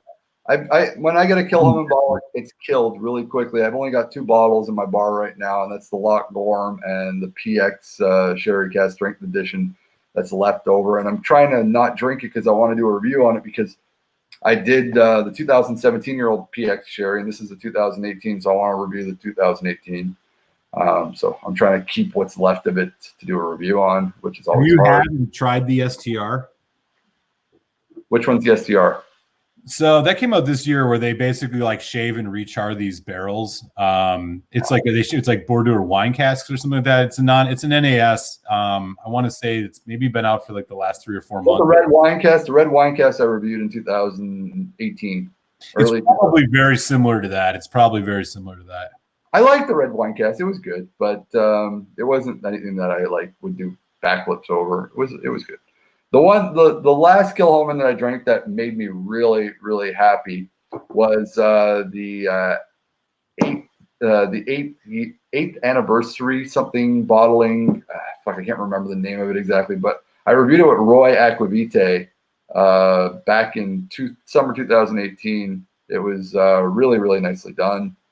I had the port cast finish at the Anthony Wills event, actually, Richie. It was nice. And I had the Sauterne cask as well. The rum cask I did not like. Yeah, I've heard some mixed things about the Sauterne cask, but I'm into the Sauternes in general, so I'm definitely interested in trying it at some point in time. The rum cask I was not happy with, but I've rarely been happy with rum casks. Yeah, man. Speaking of disappointing rum casks, Ardbeg Drum. I never had it. Oh man, that one was a bummer. I got a bottle of the committee release, and like the first drink, it was like the first sip I had of it. It was like the most exciting sip you had, and that's never a good sign, because it was like, oh wow, this is new and amazing, and it had this really nice sweet finish, and then it was just like downhill from there. I let it oxidize for a while. It's just not interesting. It tastes like you mixed Ardbeg with Jack Daniels. It's like this artificial banana flavor thing happening. It just lacked. It just seems like those. Although the grooves was all right, by and large, I don't know. Some of these Ardbeg committee releases are a little questionable. Well, I'm hearing 2020 is going to be the year of the tequila cask. It's going to be a lot of tequila cask whiskeys are going to be coming out. So it's going to be a lot of Reposado and stuff like that. So I'm waiting for the year of the schnapps, where everything's going to be. Yeah, man. The peppermint schnapps. Maybe peppermint schnapps cast whiskey and peach schnapps cast whiskey. There were a couple good releases though in 2019. I thought of those like annuals. Did you have the Lefroy, the Carches 2019, the triple wood cast strength? Nope. That one is worth it. So many whiskeys, I don't have time to try every single last one of them, or the wallet. Yeah. The cast strength, the Carches was like, I don't know. I still thought that the one in 17 where they did the quarter casket cast strength was better, but this one this year is not bad. It's definitely good. Actually, honestly, the last couple of years of those Carches releases I thought have been pretty solid. The last Lefroy that I purchased was a Lefroy Lore, and that was like 2017. I purchased the Lore, which was a decent bottling, but I've never been a big Lefroy guy. I think their best bottling that I've ever had is the Lefroy quarter cask.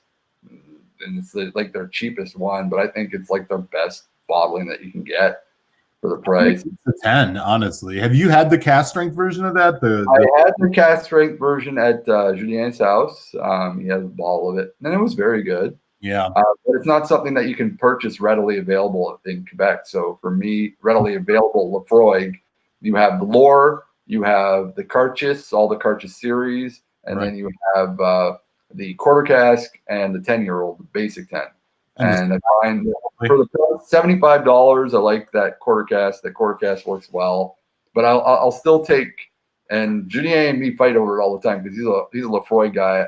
I'm not an Ardbeg guy. That's the funny thing. I don't even really like Ardbeg that much, but I love the Ardbeg 10. So yeah.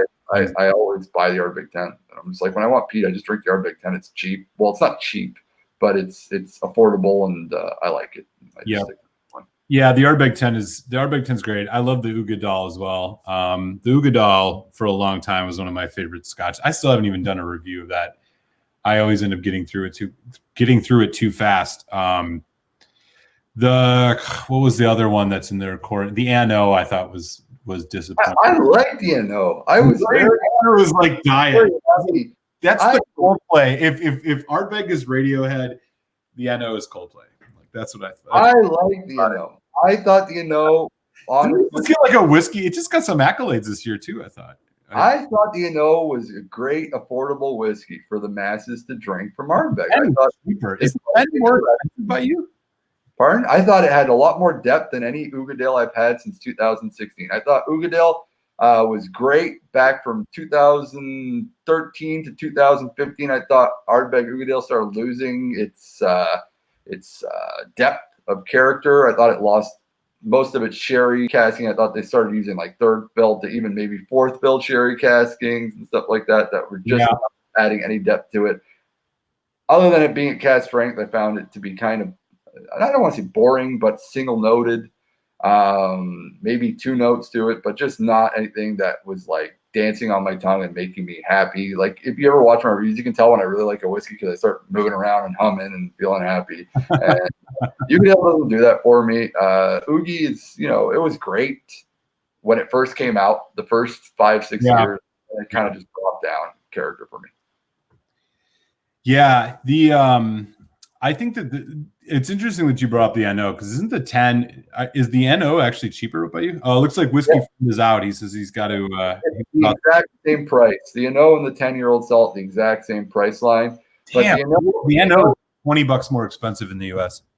But the NO is it's a mixed bag of nuts because the NO is like they won't tell you. It's just a bunch of different casking in there. There's red wine cask. There's PX sherry. There's Oloroso sherry. There's like I think it's something like 10 different barrel makeups that go into the NO to make the NO. So it's a lot of mixed complexity to it. Yeah, just gonna catch up on the chat. We got some folks chatting here. What's up, Richie Z? Oh, we got 14 people on. What's up, y'all? Thanks for joining for a little end of year dram. Swami's in the house having a beer with us. I think I'm gonna grab one more beer and do another 10 minutes with you. Then I'm gonna take it. Sounds good. Right.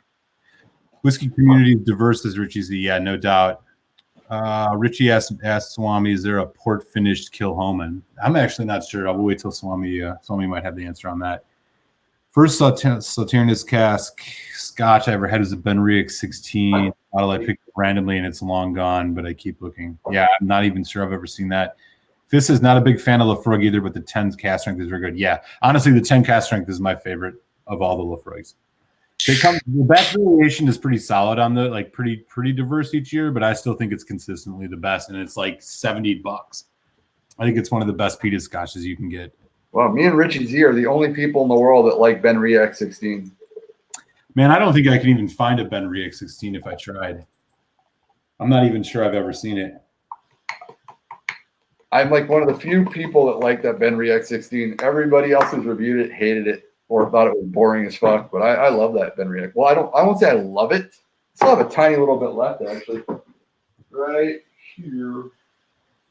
Let's see there. No, I have it. It's right there. Yeah, there's my last little bit left of my Benriach 16 right there. Oh, like that. Wow. Fisk says later, Alan. Cheers, Alan. Gotta go, guys. Yeah. Alan has said goodnight 18 times. You drunk? He's not going anywhere, man. He's so drunk, that freaking drunk Scotsman. He can't find his way to his bedroom. He thinks he's asleep right now, but he's actually he's wearing one slipper right now and just walking around in a circle. All right. Another one, Alan. You're in good shape, buddy. Hopefully you're not doing anything important tomorrow. Like, hey, I'm going to bed. Oh, the computer's on. I'll sit and watch a little more.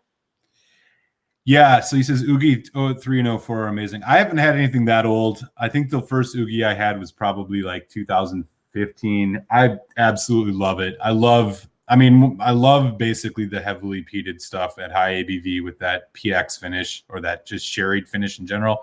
And I feel like another one that's similar to it, it's like Lagavulin Distillers Edition. I think both of those are just fantastic. They're really great, especially if you're eating like a steak or something. They're just absolutely awesome. Although I haven't had Nougadal in like over a year. And so given how much the Alan says I'm back, fellas. Dude, what's up? You're going to put a little something in your glass for us, Alan? Yeah, I don't know. I'm not sure what Swami's sipping on, but I'm still working on it. Alan, just come up here now. Press on the link, Alan, and just come talk with us if you're going to. Yeah, you might as well, dude. Let me drop that link in one more time. You got a little bit left in you. Have a drink with us, Alan. I'm going to grab this. I'm still working on this Mocker Bay cast strength, which is just getting better and better as it sits here. You know what I got to review this year? I got to review Cutty Sark. Dude, I did the have you had the Cutty Sark Prohibition Edition?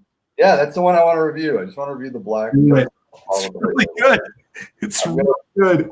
I want to review Teachers. I want to review a bunch of just cheap blends this year. It's like that's my plan. I want to do just a bunch of blends, and then at the end of the year do like a cheap blend off challenge, and just drink like 15 or 16 blended crappy whiskeys.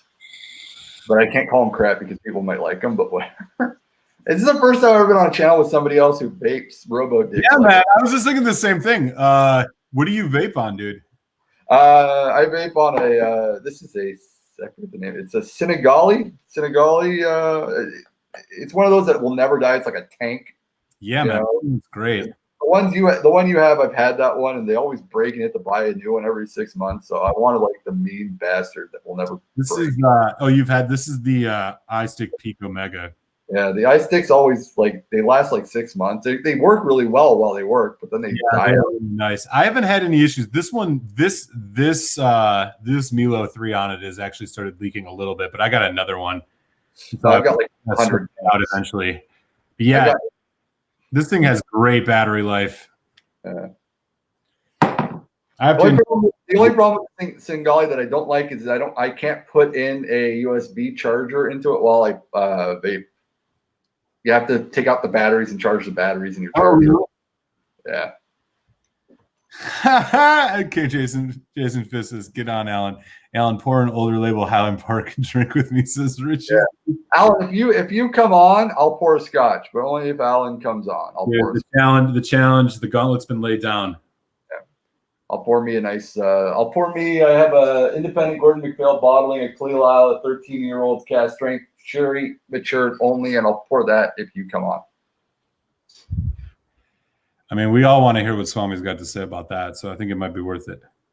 I'm going to be doing quite a few independent reviews 2020. I got one more video coming out 2019.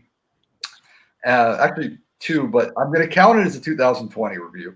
I got a Chivas Regal 18 review and my whiskey collection 2019, which is just borderline pathetic and anemic comparison to a lot of these other channels that put out their whiskey collection videos every year.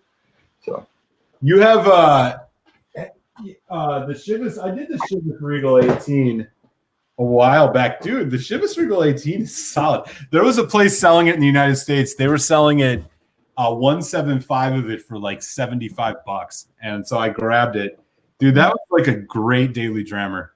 I'm not going to say anything. I haven't reviewed it yet. It's on my channel. Spoiler alert. I bought 3 Chivases. I got the 21-year-old. I've got the Mizunara, and I got the 18. Yeah, I have the Mizunara. I haven't opened that yet. For a while, that was like super hard to get. Now it seems like you can find it everywhere. Yeah. Well, it was an airport exclusive at the beginning, and then they just said, fuck it. And they just started putting it out for everybody. So because I just haven't done a blend in so long. The last blended whiskey I reviewed on my channel was like the Spice Tree, which was like a year and a half ago. So I figured I need to do some blend. Really good one.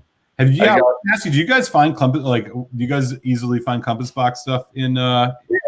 We got Compass Box. I think it's overpriced and overrated, but we got Compass Box.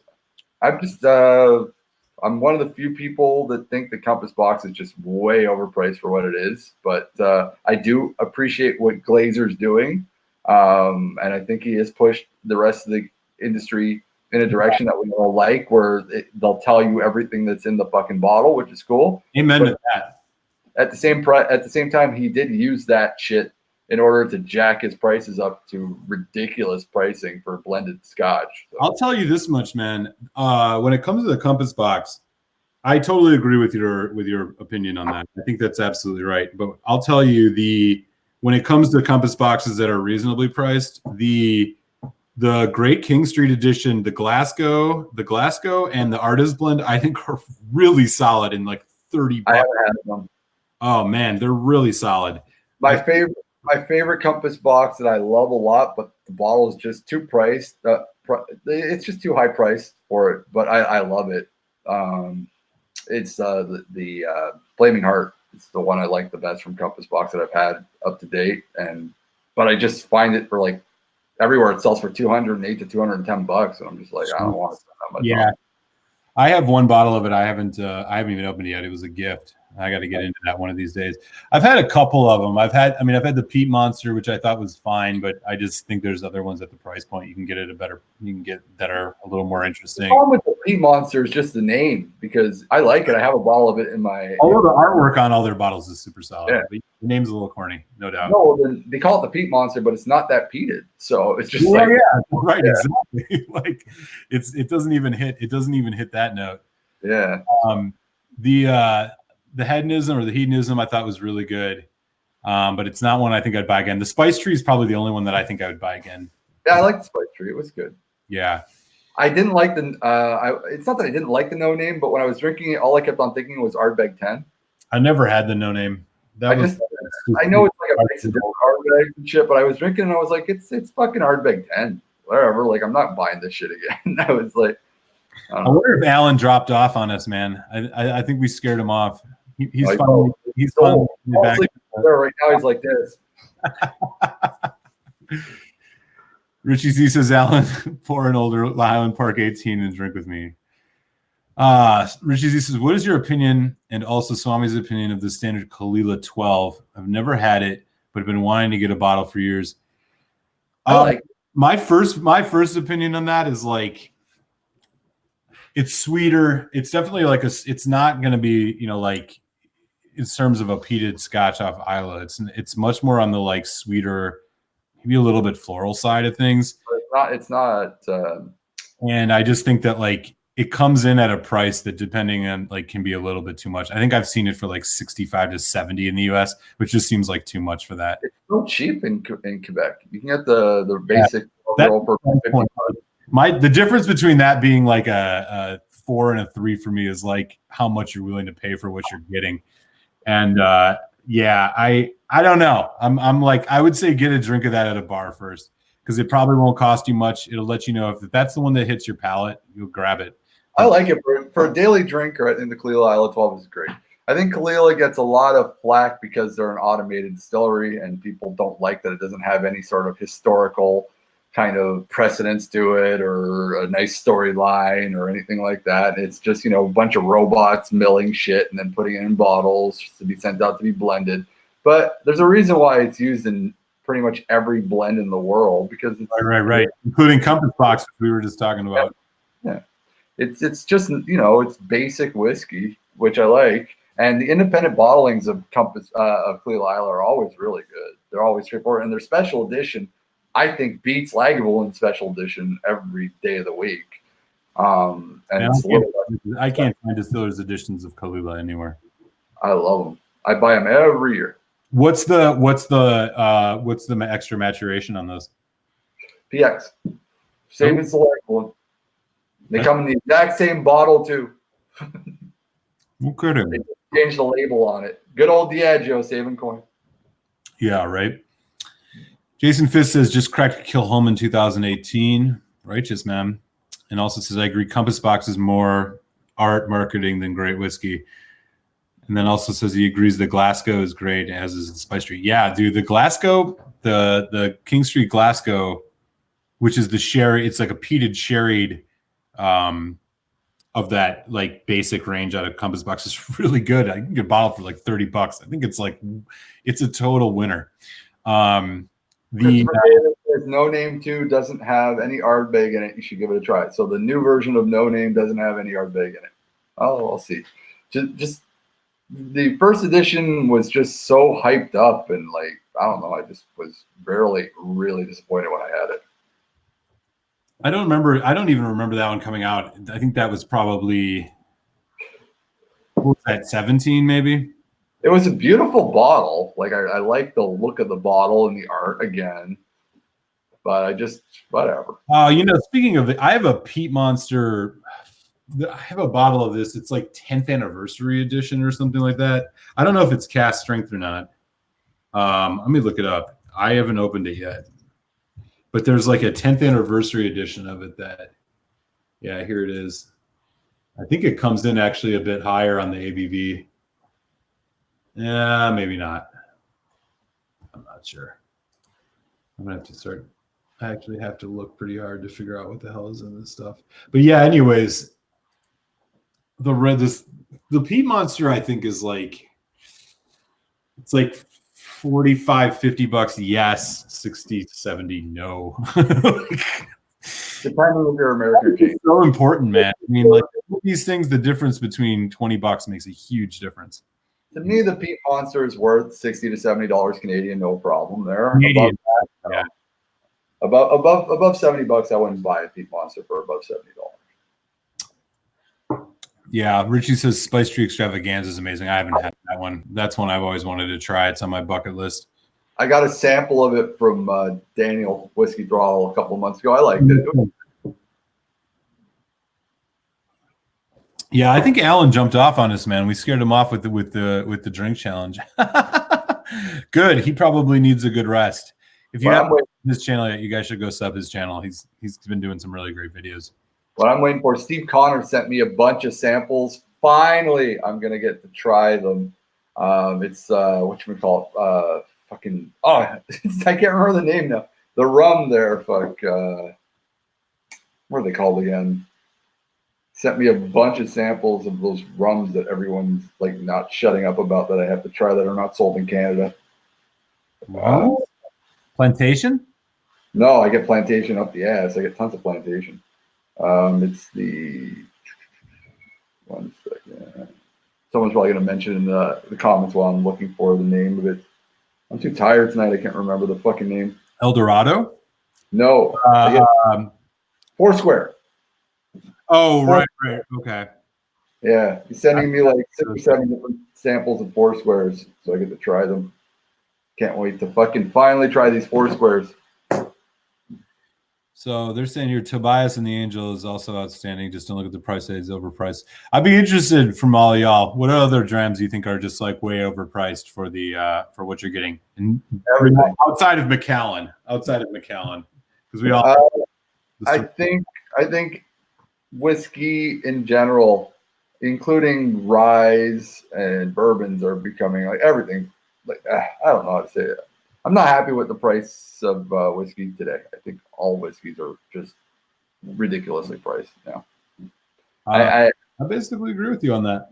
It's hard to see anything that like is worth their price range. The average Scotch now has jumped to $100, and that's like the average. We're talking not even no age. We're talking not even age statement 12-year-old. We're talking no age statement is that reached on average $100 Canadian for like most whiskey now. So, and you can see that even the cheap Canadian rye shit is creeping up to $50, $60. The bourbons are all at 90 to 100. Damn. Like it's all crazy. It's absurd, man. Like you have people chasing down things that are literally $20, $30 bottles and paying $100 for them. It's unbelievable. Weller, classic example of this, but there are others. Well, this year, I think the most expensive whiskey I reviewed on my channel this year and it was delicious, absolutely delicious, was the Glendronach Grandeur 24-year-old, which was superb. It was $480 for the bottle. It wasn't my bottle. It was Julien who purchased it. So, but it was delicious. It was fucking fantastic. I would put it at, like, I would definitely buy it at $300, no problem. But 480 is just like, I don't know. I was like, why are people spending this much on like, and it's not even a 750 cil bottle. It was like a 500 cil bottle, fuck of it. And I was just like, Jesus Christ. At least get 750 cils. You're going to charge me $480. Right. But the problem is it comes in this amazingly beautiful lacquered pine wood box that, like, you know, weighs 30 pounds. And I was like, no, what? Put it in a cardboard box, add an extra 250 cil to it. That would make me happy. I don't give a fuck about the packaging. I'm just like, I know it's pretty and it's nice, but at the end of the day, what are you going to do with that box after you're done with the whiskey? You're going to put it on the shelf somewhere just to say, like, I had this bottle, but I would have rather have had an extra, you know, I would have rather had like an extra 4 or 5 drams of it than, you know, a box. Yeah, that sounds about right to me. Christopher Davis says the new Bal Blair line is way overpriced. Oh yeah, didn't they switch? They're not doing the vintages anymore. They're doing the they got away from the vintages, which I always thought were kind of cool, and now they're doing these just traditional age statements. Ember House has bought in a lot of good companies, a lot of good distilleries, and I think Bal Blair is a great one. They bought Enoch, which is a wonderful, wonderful distillery. I hope that they don't do the same thing that they did to Bal Blair and Glenfarclas, which is start raising prices, because the Enochs are fucking amazing whiskeys, and I don't want to see them go up in price because I'm really happy with them at their price line right now. But, yeah, that's one that's like, you know, I don't run into too often when I'm going around, you know, hopping in shops or anything like that. I mean, right across the river from me I'm in Philadelphia, so right across the river from me is New Jersey, where there's not government-run stores, and so you get a little bit more variety. But damn, like, yeah, you don't see a Knox anywhere. I had the 18 once, which I thought was really, really good. It was my whiskey of the year this year. Oh shit, nice. That's what was my pick for the whiskey of the year, was the Enoch 18. It was between that and the where is it? Right there, the Tamdu batch strength Castu, and I picked the Enoch 18. Love that shit. Yeah, Richie Z says most limited Scotch and bourbon releases are overpriced. Yeah. I bought 3 bottles in 1990 batch 2 for $150 each. Now the 25-year-olds are close to $500. Mr. French says overpriced Highland Park 18. How much is Highland Park 18 there? I usually pay. They actually brought the Highland Park 18 down in price 2 years ago by $20 because people were buying it for $180, and it was, you know, it was a good whiskey. Wow, yeah, 180 Canadian. You guys were selling, I think, in the States for about 130, 100. Oh, right, Canadian, yeah.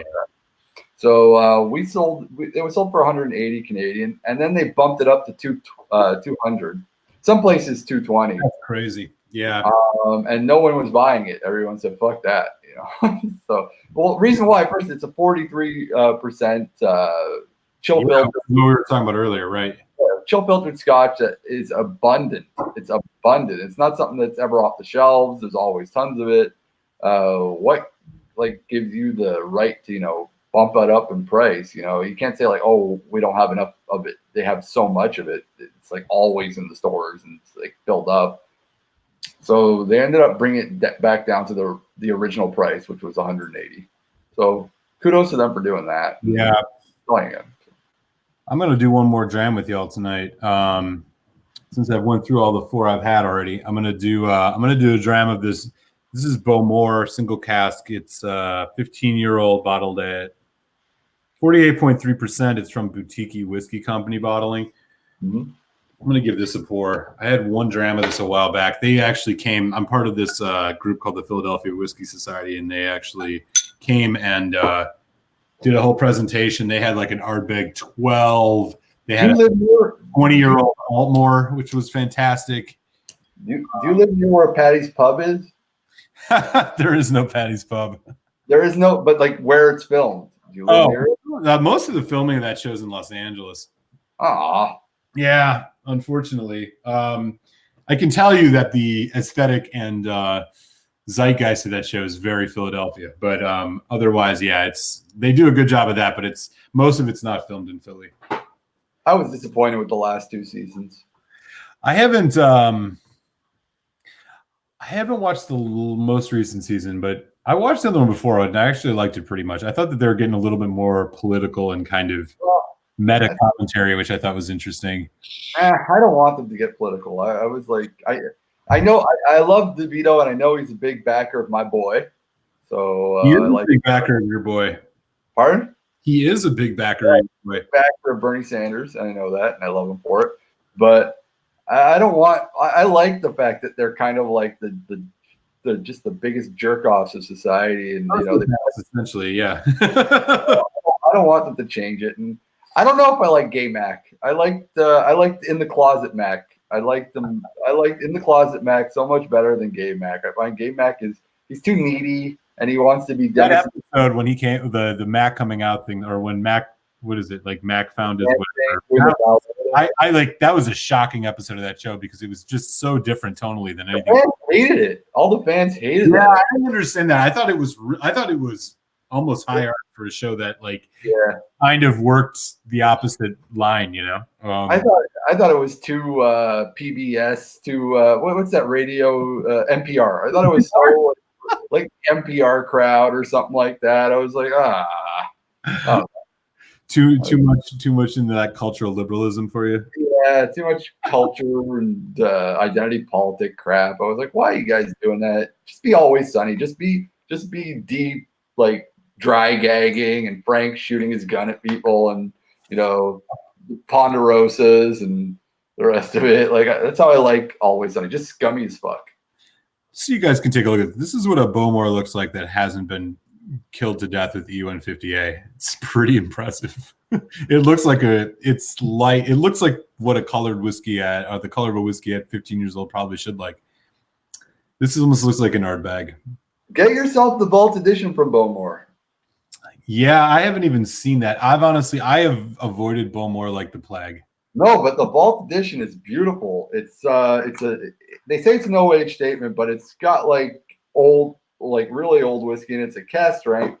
It's pricey, but it's fucking delicious. Like, it is fucking amazing. It's fully bourbon matured, and it just, again, goes to show you.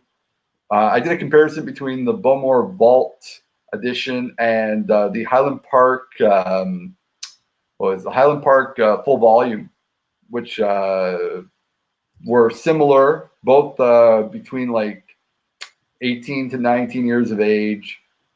From what I've seen, because I got to hear the makeup from the malt itself, because I had the whiskey chef on my channel, and he was the representative for Bowmore. He told me that the makeup of the vault was somewhere between 18 to 30 years of age whiskey that were put into it, and it's at cask strength, and it's just fucking epic. Really? I'm looking at it right now, so I'm finding it. There's a place that delivers to me. It's $100 a bottle. The Vault Edition 1? Yeah. That's Edition 1 for the Vault. Looks like it. Looks like it's the only edition they have. Damn, get it. It sells for 200 and something here. So. Wow, really? I hadn't even heard of this one. Yeah, I might have to check that out. Yeah, Bowmore has just been one that I had a couple of theirs and was just. I can tell you won't be disappointed. How bad it was. The Bowmore 12, I couldn't believe how horrible that was. Bowmore 12 is a starter scotch. Man, I don't even know. Like, that's the I couldn't believe it. I've never felt like I tasted artificial colorant more than I did in that. It was like it just rounded everything to this point where you had this almost chemically flavor. It was bizarre. Bowmore 12, Talisker 10, those are they're starter Peters. They're for guys who like are have had the Highland Park 12, have had some Lagavulin 16, and want to try a little more of a peatier, punchier, grimier peat instead of a sweeter peat. So They have their place. I don't have an issue with Bowmore 12. It's sold at $50. It's not expensive. More than that here now, man. I mean, you find that for like, I mean, if you think about what you can get comparably, yeah, like, okay, I can kind of buy the argument that, like, to some degree, it's a easier way into peat. But man, I would take even Highland Park 12 over that. I mean, it's not as peaty, but I would, Macker Bay. Highland Park 12 is about $20 more than the Bowmore 12.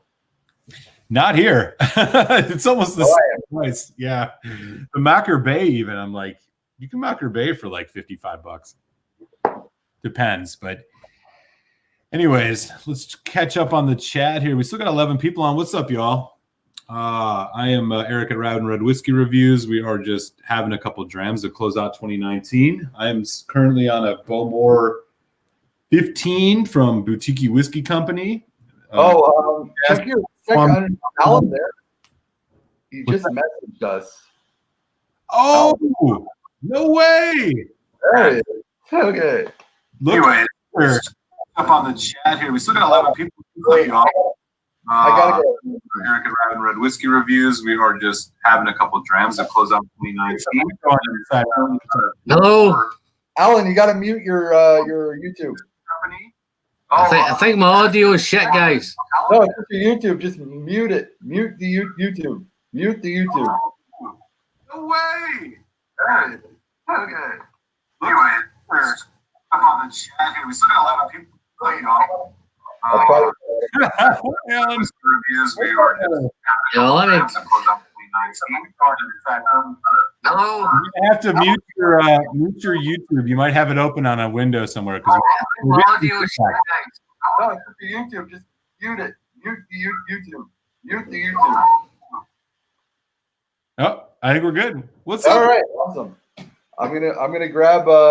Like I told him, if he came on, I'm gonna drink a whiskey. So I'll go grab a glass.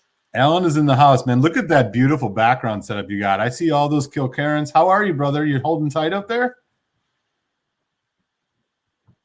I'm not sure you can hear.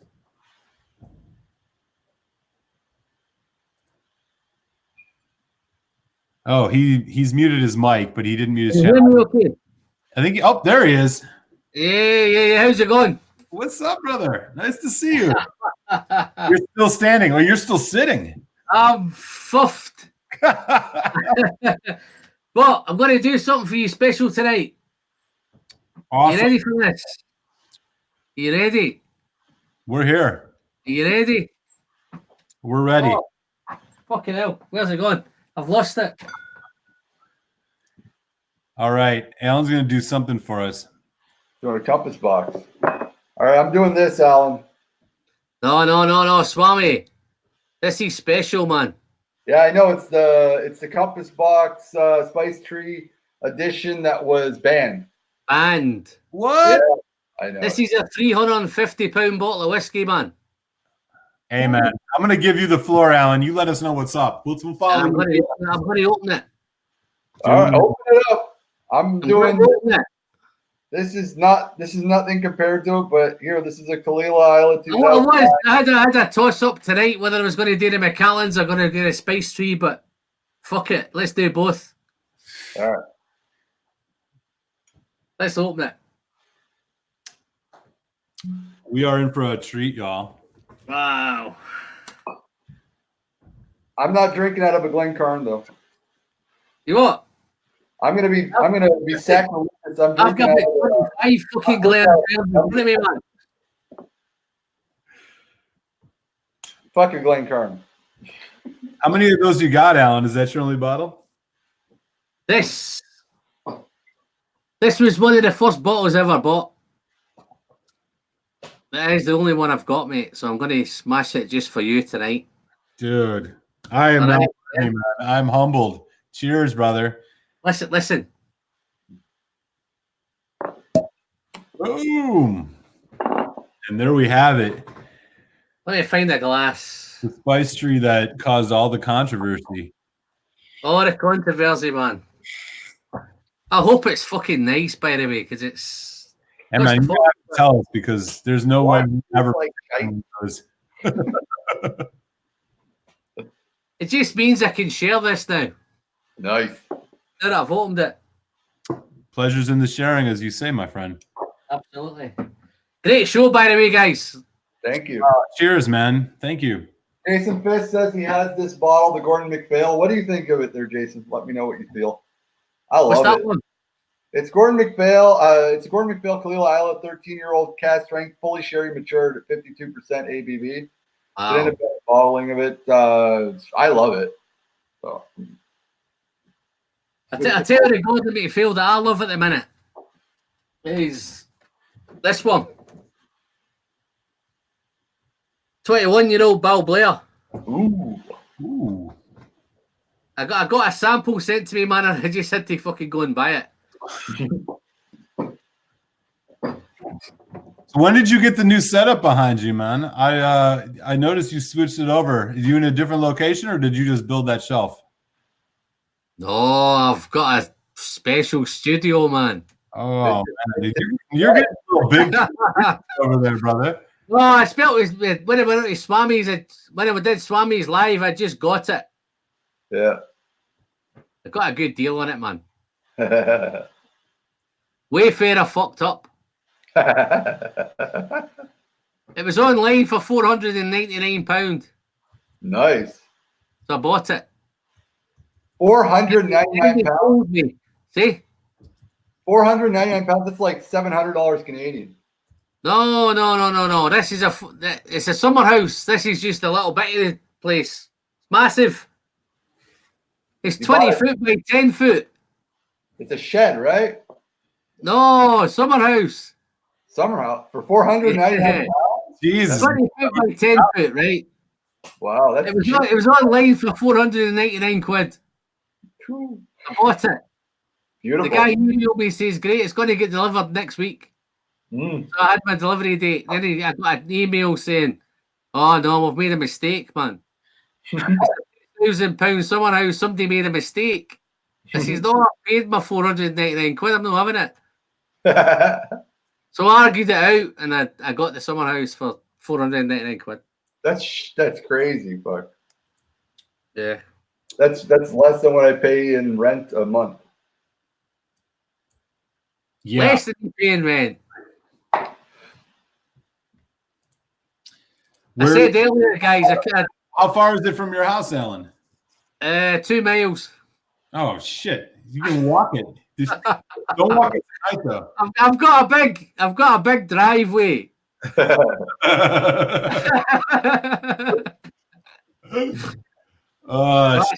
not far. It's probably about 50 yards or something. You got an alarm system on that shit, hopefully? Yeah. It's all alarmed. But can I tell you the funniest thing, right? It's just started to get cold here. And I came out the other day and I looked indoors. Every bottle, because it's all unchill filtered whiskey, man, it all looked awesome. Yeah, because they all start to all cloudy. It was every single bottle was all cloudy, man. Awesome. Especially the stuff under 46% ABV. That shit's got to be like looking like. I've actually got some 43% unchill filtered. Yeah, the Glendronach 12. Glendronach 12, yeah. I got a bottle of old school Billy Walker Glendronach 12 right here. Do you? Yeah. Jeez. This is pre Rachel Berry. This one is a 2017. Swami, I've got 2 of them. Oh, mine's almost done. You I even got the bar stamp on it so I can take it into a bar. got what? I got a bar stamp on mine. Oh no, I don't have that. I've only got a UK stamp on mine. I got the bar stamp. So I can walk. I'm enjoying this at the minute. Look, I work in restaurants. I got a lot of bar bottles. I love both your shows, guys. Thank you. I love your show too. Cheers, man. Nah, you never watch mine, Swami. I watch. You're too busy, man. You're too busy. I know Eric watches them sometimes, but you're too busy, man. I do. I watch your show. Both of your guys. He's that fucking shit. I am, Swami. I'm too busy, man. No, I watch your fucking show. Didn't I comment on your show? I commented on your video today. I'm not around when you go live. When you go live, I'm at work. That's why. No, listen, I'd love to find a time where it fits both. And it's tough. Yeah, what are you like? That time difference it's a big problem with the time difference. Yeah. I've got a lot of guys over in America that watch Canada and America. And I've got a lot of guys here. It's tough to find a time where they fit in. Yeah. Well, me, I'm usually I work nights and I work day. My schedule shifts around because I work. Yeah, but that doesn't mean nothing to me, man, because I don't know when it's day and night over there, man. And I'm a married man, so I got to spend time with the wife. No, so I can't be hanging out with the YouTubers 24/7. I like talking to my wife. She's a nice person. So. So we got 11 folks still on. I'm glad everybody can join. We're heading into hour 3 on my little year-end extravaganza, and I got some guests in the house. We got Alan, the whiskey friend, coming in live across the Atlantic, and then we got my brother to the north, Swami Suave. Slanchi, everybody. Hello. What's up, Sergey Funt? I like Sergey. A lot of people don't. I like him. I think he's fucking hilarious. Oh, Sergey. I remember Sergey. Yeah. Sergey was in I remember Sergey on a live stream once with man, who was it? Lego and Quig, I think it was. I like Sergey. He was wild. He's got the best. Like I said, he's got the best default picture on YouTube. I love that. The prisoner, the poop. It's just like, come on. How do you not like that? Can I just stay on this space tree? I'm disappointed with this space tree, man. You're disappointed? Yeah. Well, you just opened it. You got to kind of probably give it some time to open up. No, but it's not a 350-pound bottle of whiskey. Oh, we were talking about that earlier. This is up there when a Macallan won. This is all right. The latest compass box I tried was not impressive at all, but it was the Spaniard. Oh, don't get me wrong, Swami. This is nice whiskey, right? But it probably when it came out, it's probably a 50-60-pound bottle of whiskey.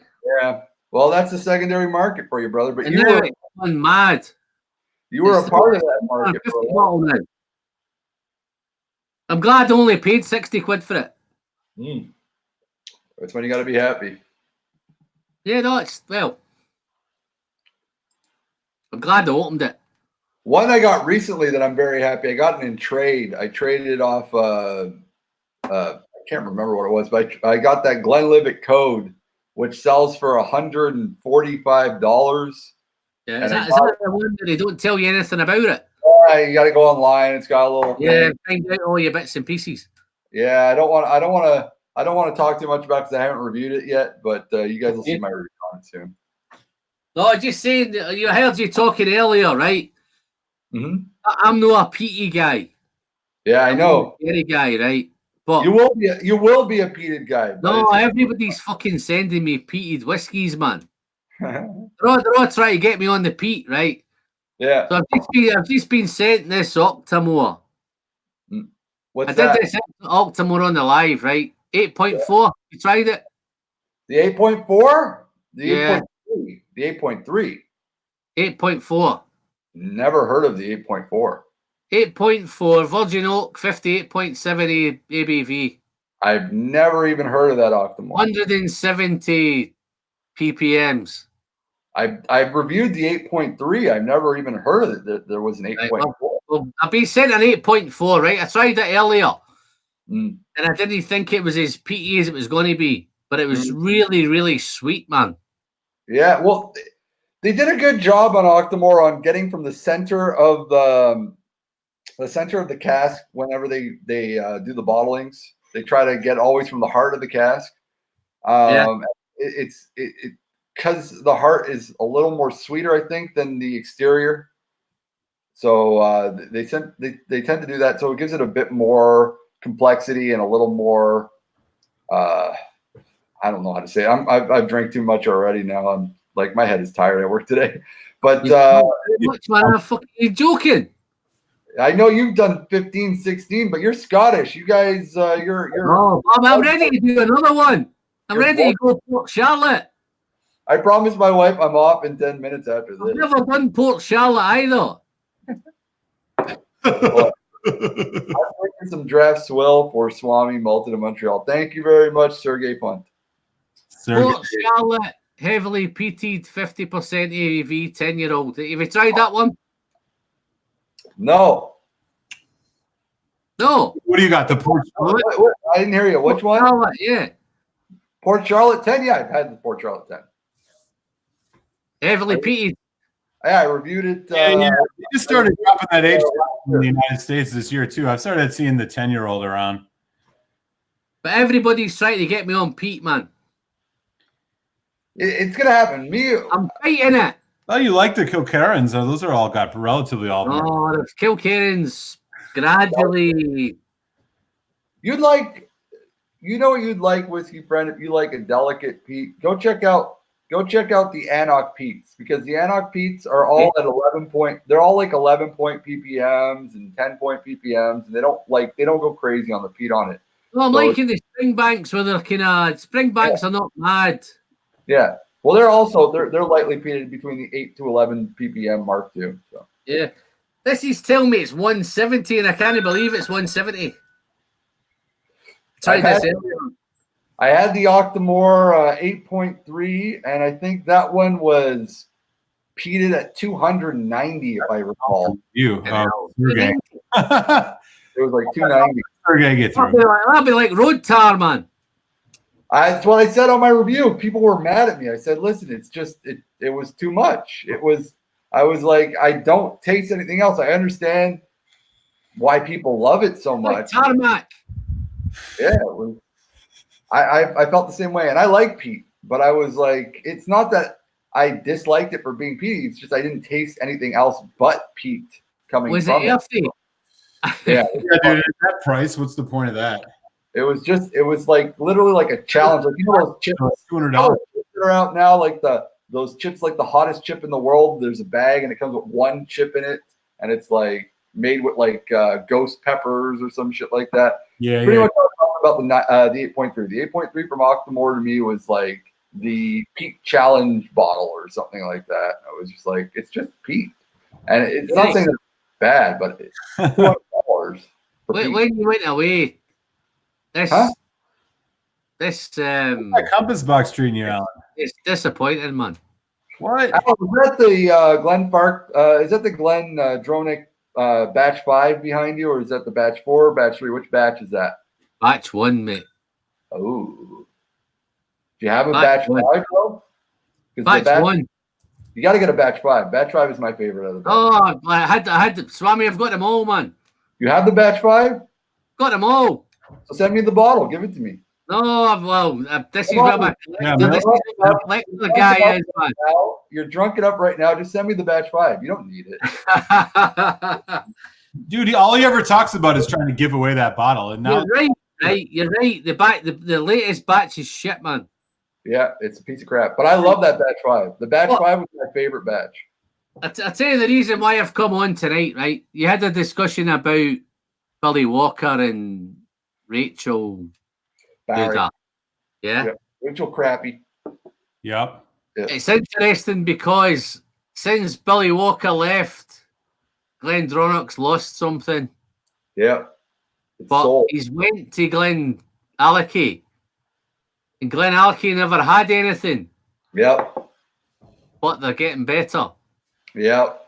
I've just done the 15 Glen Allachie, and it's a wee bit disappointing because initially it was disappointing because he's tried to get sherry into it. So he's finished it in sherry. Yeah. Whereas I compared it, probably for me, it was a bit of a mismatch comparing it to the Glen Dronach 15. Yeah. And the Glen Allachie 15, but the Glen Allachie 15 has got better as it's went down the bottle. Initially, because it is a finish. But I actually quite like Rachel Barry's Glen Dronach 15. It ain't a Billy Walker 15. No. It's different. But it's still, For the money, Swami, it's super whiskey for the money, man. I wasn't. This is the thing. I liked the revival. I wasn't hating on the revival, the original. I just liked it because it was priced right. I didn't think it was like the end all and be all of whiskey. I thought it was good because it was a good quality product that was priced accordingly to what it should have been priced at. So I said, comparison to a Macallan, I'm going to take that revival any day of the week. Yes. But I'm not going to buy that revival at $200. No, but the revival. You're talking about the new revival? Are you talking about the old? I mean, we're talking about revival 15 here costs £65, man. I know, not talking about the new one. I'm talking about the original. No, but he says no. But I'll tell you, Swami, I'm an auction guy, right? Yeah. Before that, Rachel Barry 15 came out. Yeah. You were paying $200, £200, whatever you wanted, pounds, euros, dollars, whatever. Yeah. For that. But that's come down now because the new 15 is out. Yeah. So you could probably pick up the old 15 at auction for about £100. Still £100, I find it pricey. I don't know. That seems like that old the new revival is right now is $100 in the US. It's probably worth it if you. Well, I don't know how much it costs to ship, but it seems like it's worth it. The Glendronach 15 revival right now in the US is like $100 to $110. Is that the new one? That's the new one. Yeah, I wouldn't pay that. I wouldn't pay that. What I'm saying is, I can pick up the new one here for about £60. That's incredible. Which is awesome, right? So that makes it a decent whiskey. Yeah. But when you compare it, if I was doing a head-to-head between the two 15s, then wow, we've got a different ball game, right? Yeah. But when the old revival came out, it was £45. When it originally came out, it was £45. That's a great whiskey for that price. When it first came out in Canada, the Revival 15 was sold in Quebec. It was sold for $100, and it was a great price. Really good price for a fully Oloroso matured sherry. I don't know how that transforms from £45 to Canadian. I don't know how that works. Well, all right. The pound is higher up even than the American dollar. So you got to look. Okay, the Canadian dollar is at 76 cents on the American. I think the pound is about $1.50 to maybe even $2. It's almost double, I think, pound on the Canadian dollar. So that makes it right then. If it's about £45 here, it'd make it about 100. Yeah, so it'd make it like 90. It'd make it like $95, which is a good deal. It's a good deal. Sergey, so catching up on the chat, Sergey's in the house and says, I'm drinking a Daft Swill from Malted in Montreal and Rabbit and Red. Richie Z laughs. He says Springbank is the shit. 15 is a shit bird. Okay. Or a sure bird. I don't even know what this dude's talking about. All right.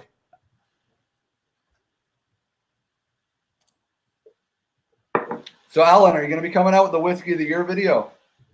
Yeah. What are your contenders? Wow. Oh, Blair 21's one of them. What else? You don't want to give it away. I don't want to give Batch one. I don't want to give it away. What? We're already watching. You can talk about it. We said nobody watches Eric.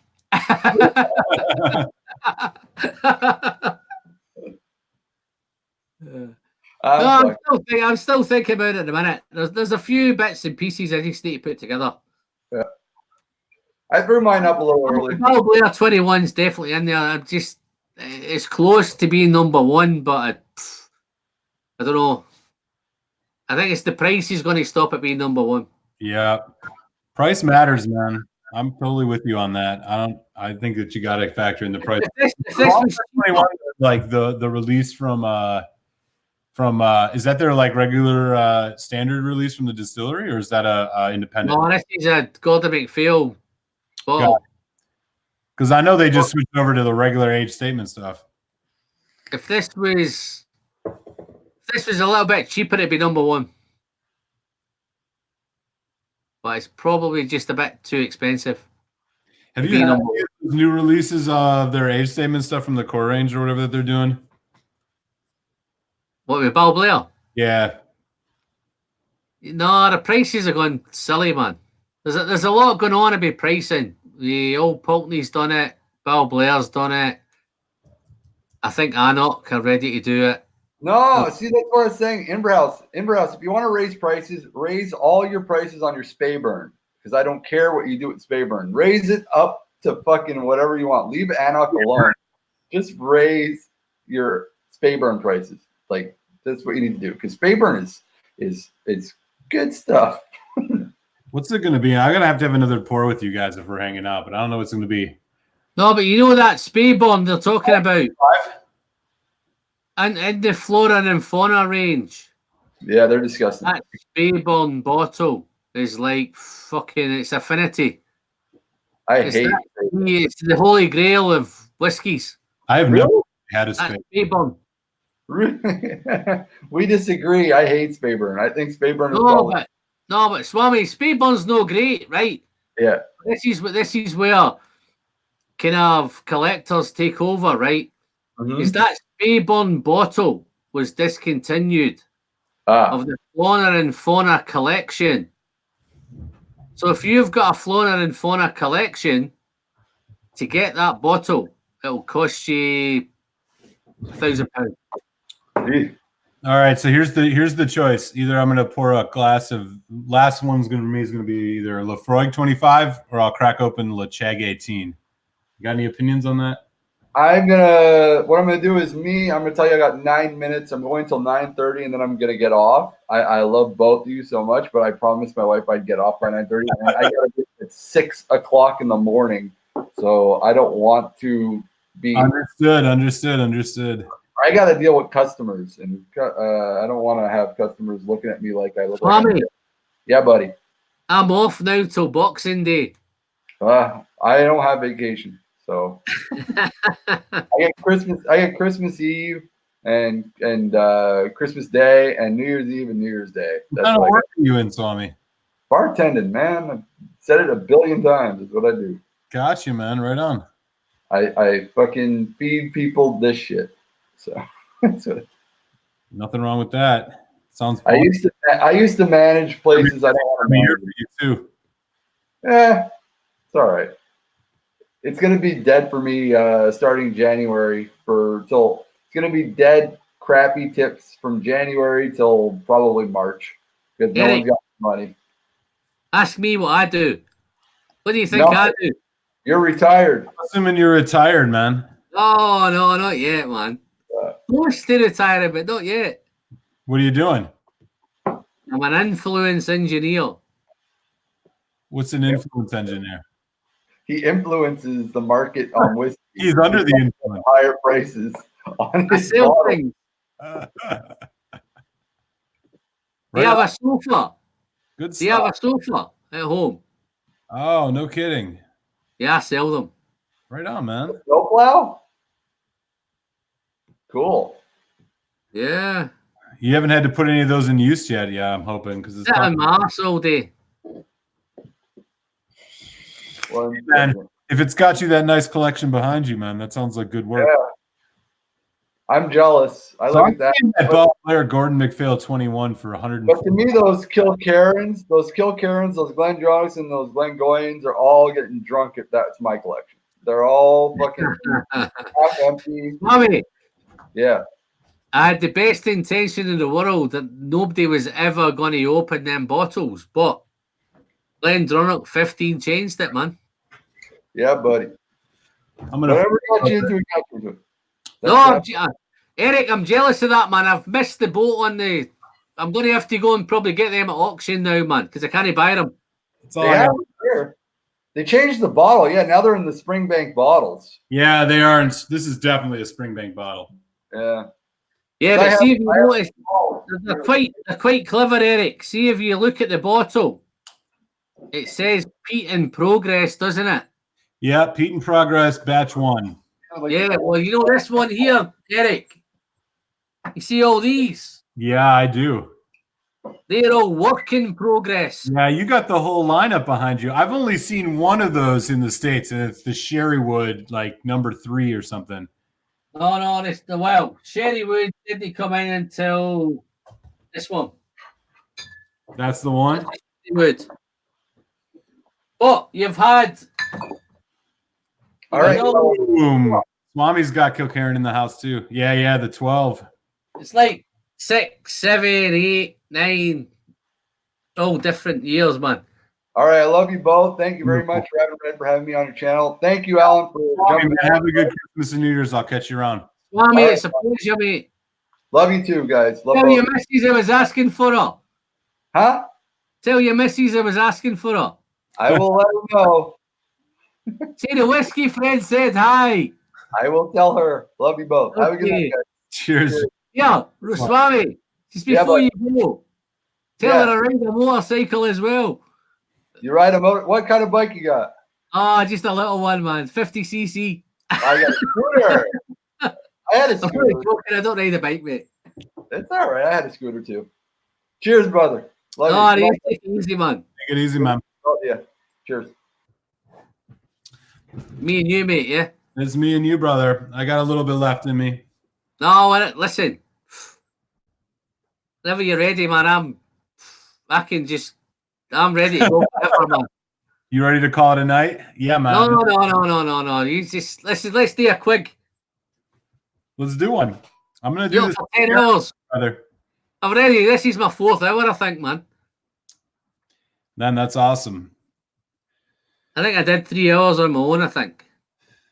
Yeah, I caught the beginning of your stream, brother, but I wasn't able to hang out too much. I was working a little bit. Oh, those online. Let me ask you something. You were talking about that Ball Blair 21. I found it online for, well, in the US, like 140. You think that's a good price on that? Buy it. The Gordon. Oh man, buy it. I'll throw it on the list. 43%, 43% in it. But it's the fruitiest. It's the fruitiest thing. Honestly, it's just a beautiful, beautiful whiskey, man. So I have a bottle of the 1990 second release.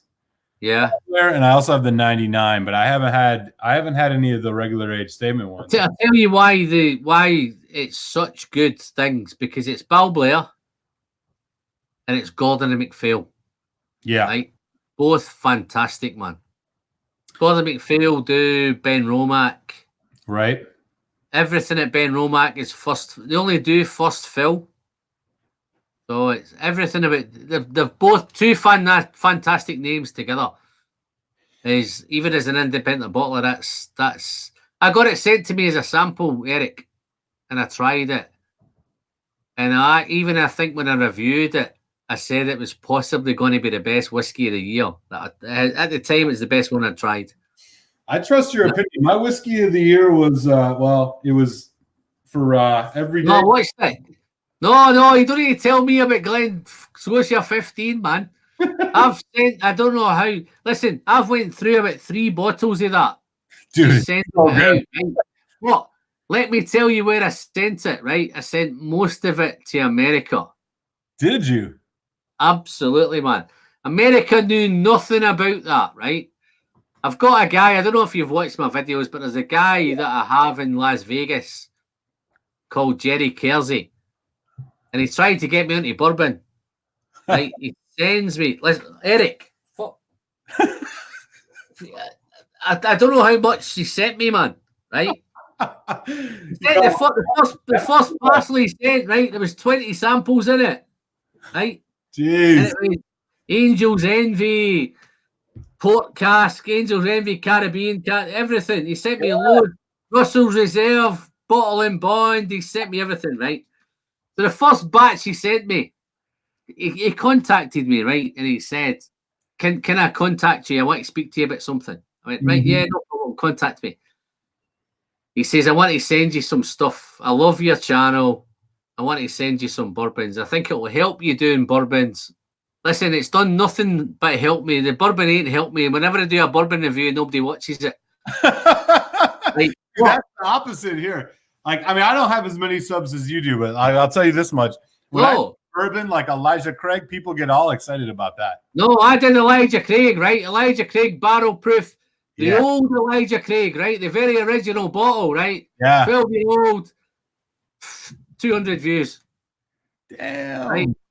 And I'm thinking, what's going on? But then he sends me all this stuff, Angel's Envy. I think he sent me 3 samples of Angel's Envy. He sent me the Stranahans. He sent me Russell's Reserves. He sent me all sorts of stuff, right? Even Jason at the Mashing Drums sent me loads of stuff. All the Texas stuff, Harpinger and all that stuff. Yeah. I review it, right? 200 reviews. Nobody seems to watch bourbon reviews on my channel. You probably have a lot of folks sub to your channel that are from the UK, though, right? It's more. No, but I've got a lot of Americans, man. Yeah. Loads of Americans. But even on the live stream, I mentioned it tonight on the live stream. I says, what the fuck's going on with bourbon?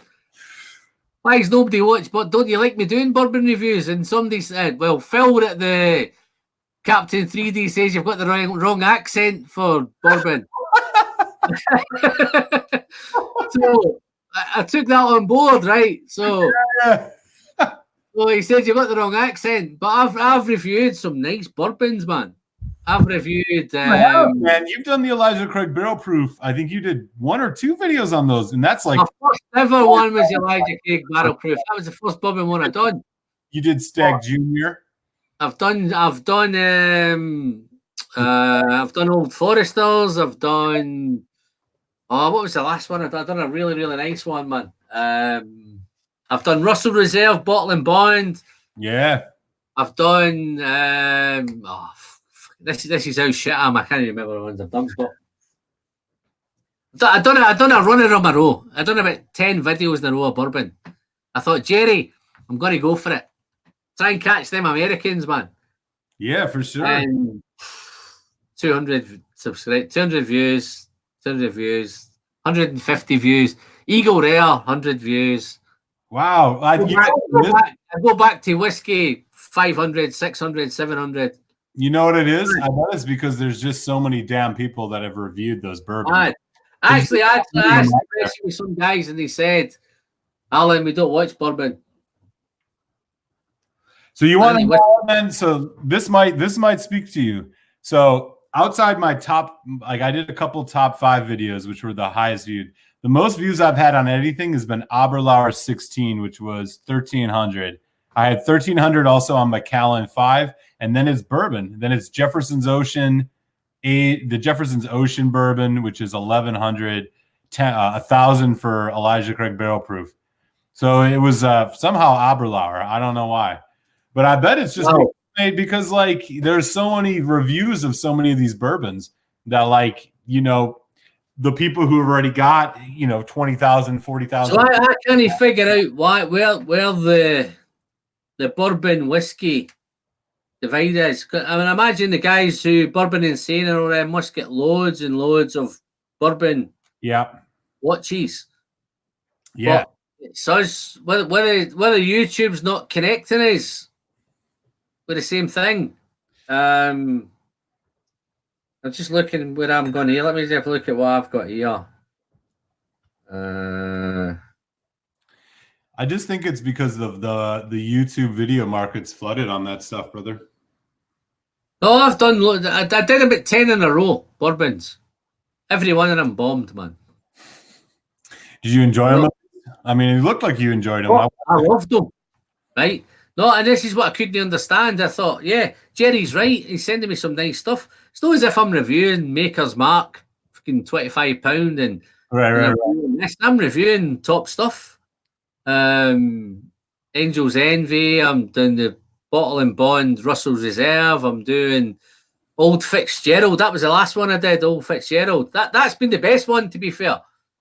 Old Fitzgerald, Bottled and Bond. 13-year-old. That's awesome. Yeah, that's a hard one to get to. That's not an easy whiskey to come across. Yeah, I did. I've got.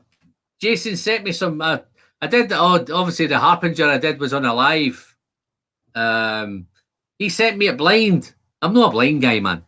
I can't drink nothing blind, man. I'm with you on that. Can't drink it blind. But what I did is I'm saying I'm going to do it blind because he sent me a blind. Oh, And he just didn't tell you what it was, huh? I didn't know what it was. So what it did, I sees to when I did it live, right? Like tonight, I'll do it live. Jason, I ain't got a fucking clue what I'm drinking. Do the Jack Daniel's barrel proof. I haven't had Jack Daniel's barrel proof. I know that they have a single. Jack Daniel's does a single barrel and then a single barrel select, but there's a barrel proof version. Fisk, are you talking about the single barrel proof? No, I'll tell you the best Jack Daniels I had. Jerry sent me a Jack Daniels Heritage bottle. Oh yeah, I've heard about that one. That's the best. That's the best fucking Jack Daniels I've ever tasted, man. That didn't even taste like Jack Daniels. Yeah, no. That sounds right. If you saw this. Whoa. Damn. That's nice. Yeah, no, it gets better. That's so cool. When did you get that? Jerry. Oh, man, that's awesome. Next May. So what was the bourbon that you liked the most out of all those that he sent you? The best one. What's tough? I like them all, man. But I like that old Fitzgerald. Yeah. Don't get me wrong. The one I did like the Texas one, the Harbinger. That was fucking. That's a different planet, man. That was just awesome. Powerful, aggressive. That let you know that it was there. That is just saying, I'm from Texas. I mean, that was just Texas all over it. Yeah. So I enjoyed the Harbinger. But there's loads that I've done. Let me have a look. I've still got. I don't drink them all, you see, so I've got bits and bobs left. So sure. Just to get an idea what he sent me, right? You're okay for time, yeah? Yeah, I'm good. I still got another like 15 minutes at least. Woodford Reserve. Double oaked.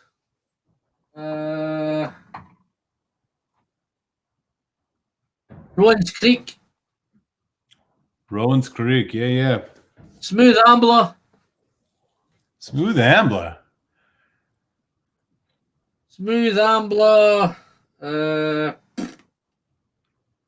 Contradiction blend, is that right? Yeah. Contradiction, yeah, for sure. Yeah, that one. Maker's Mark, Private Select. Yeah, those are good. Got the winter one. I think there's a winter one and a summer one.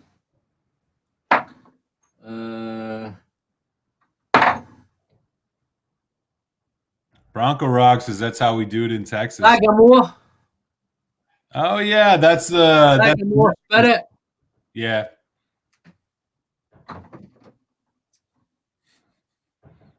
Uncle Dearest. I haven't had that one. 1856 Tennessee whiskey. What's up, Bronco Rog? Good to see you, man. I take it you're from Texas. Bronco's in the house. Cheers. No, Bronco's my man. He's in the house. Ask him where he was tonight when I did live, man. Where was he? Where were you, Bronco? What's up with that? Alan was celebrating 1,000, dude. He's become a prolific. Yeah, celebrating 1,000. He never even bothered to turn up. Oh, this was nice. This is probably one of my favourite bourbons. E.H. Taylor single barrel. Oh yeah, man. E.H. Taylor. That's good stuff. The other one was the Angel's Envy. That comes to mind was the port. There's a port cask. It's hard to find apparently. Yeah, they just put out a cask strength version of that Angel's Envy, which I'd love to get my hands on. I like the Angel's Envy stuff.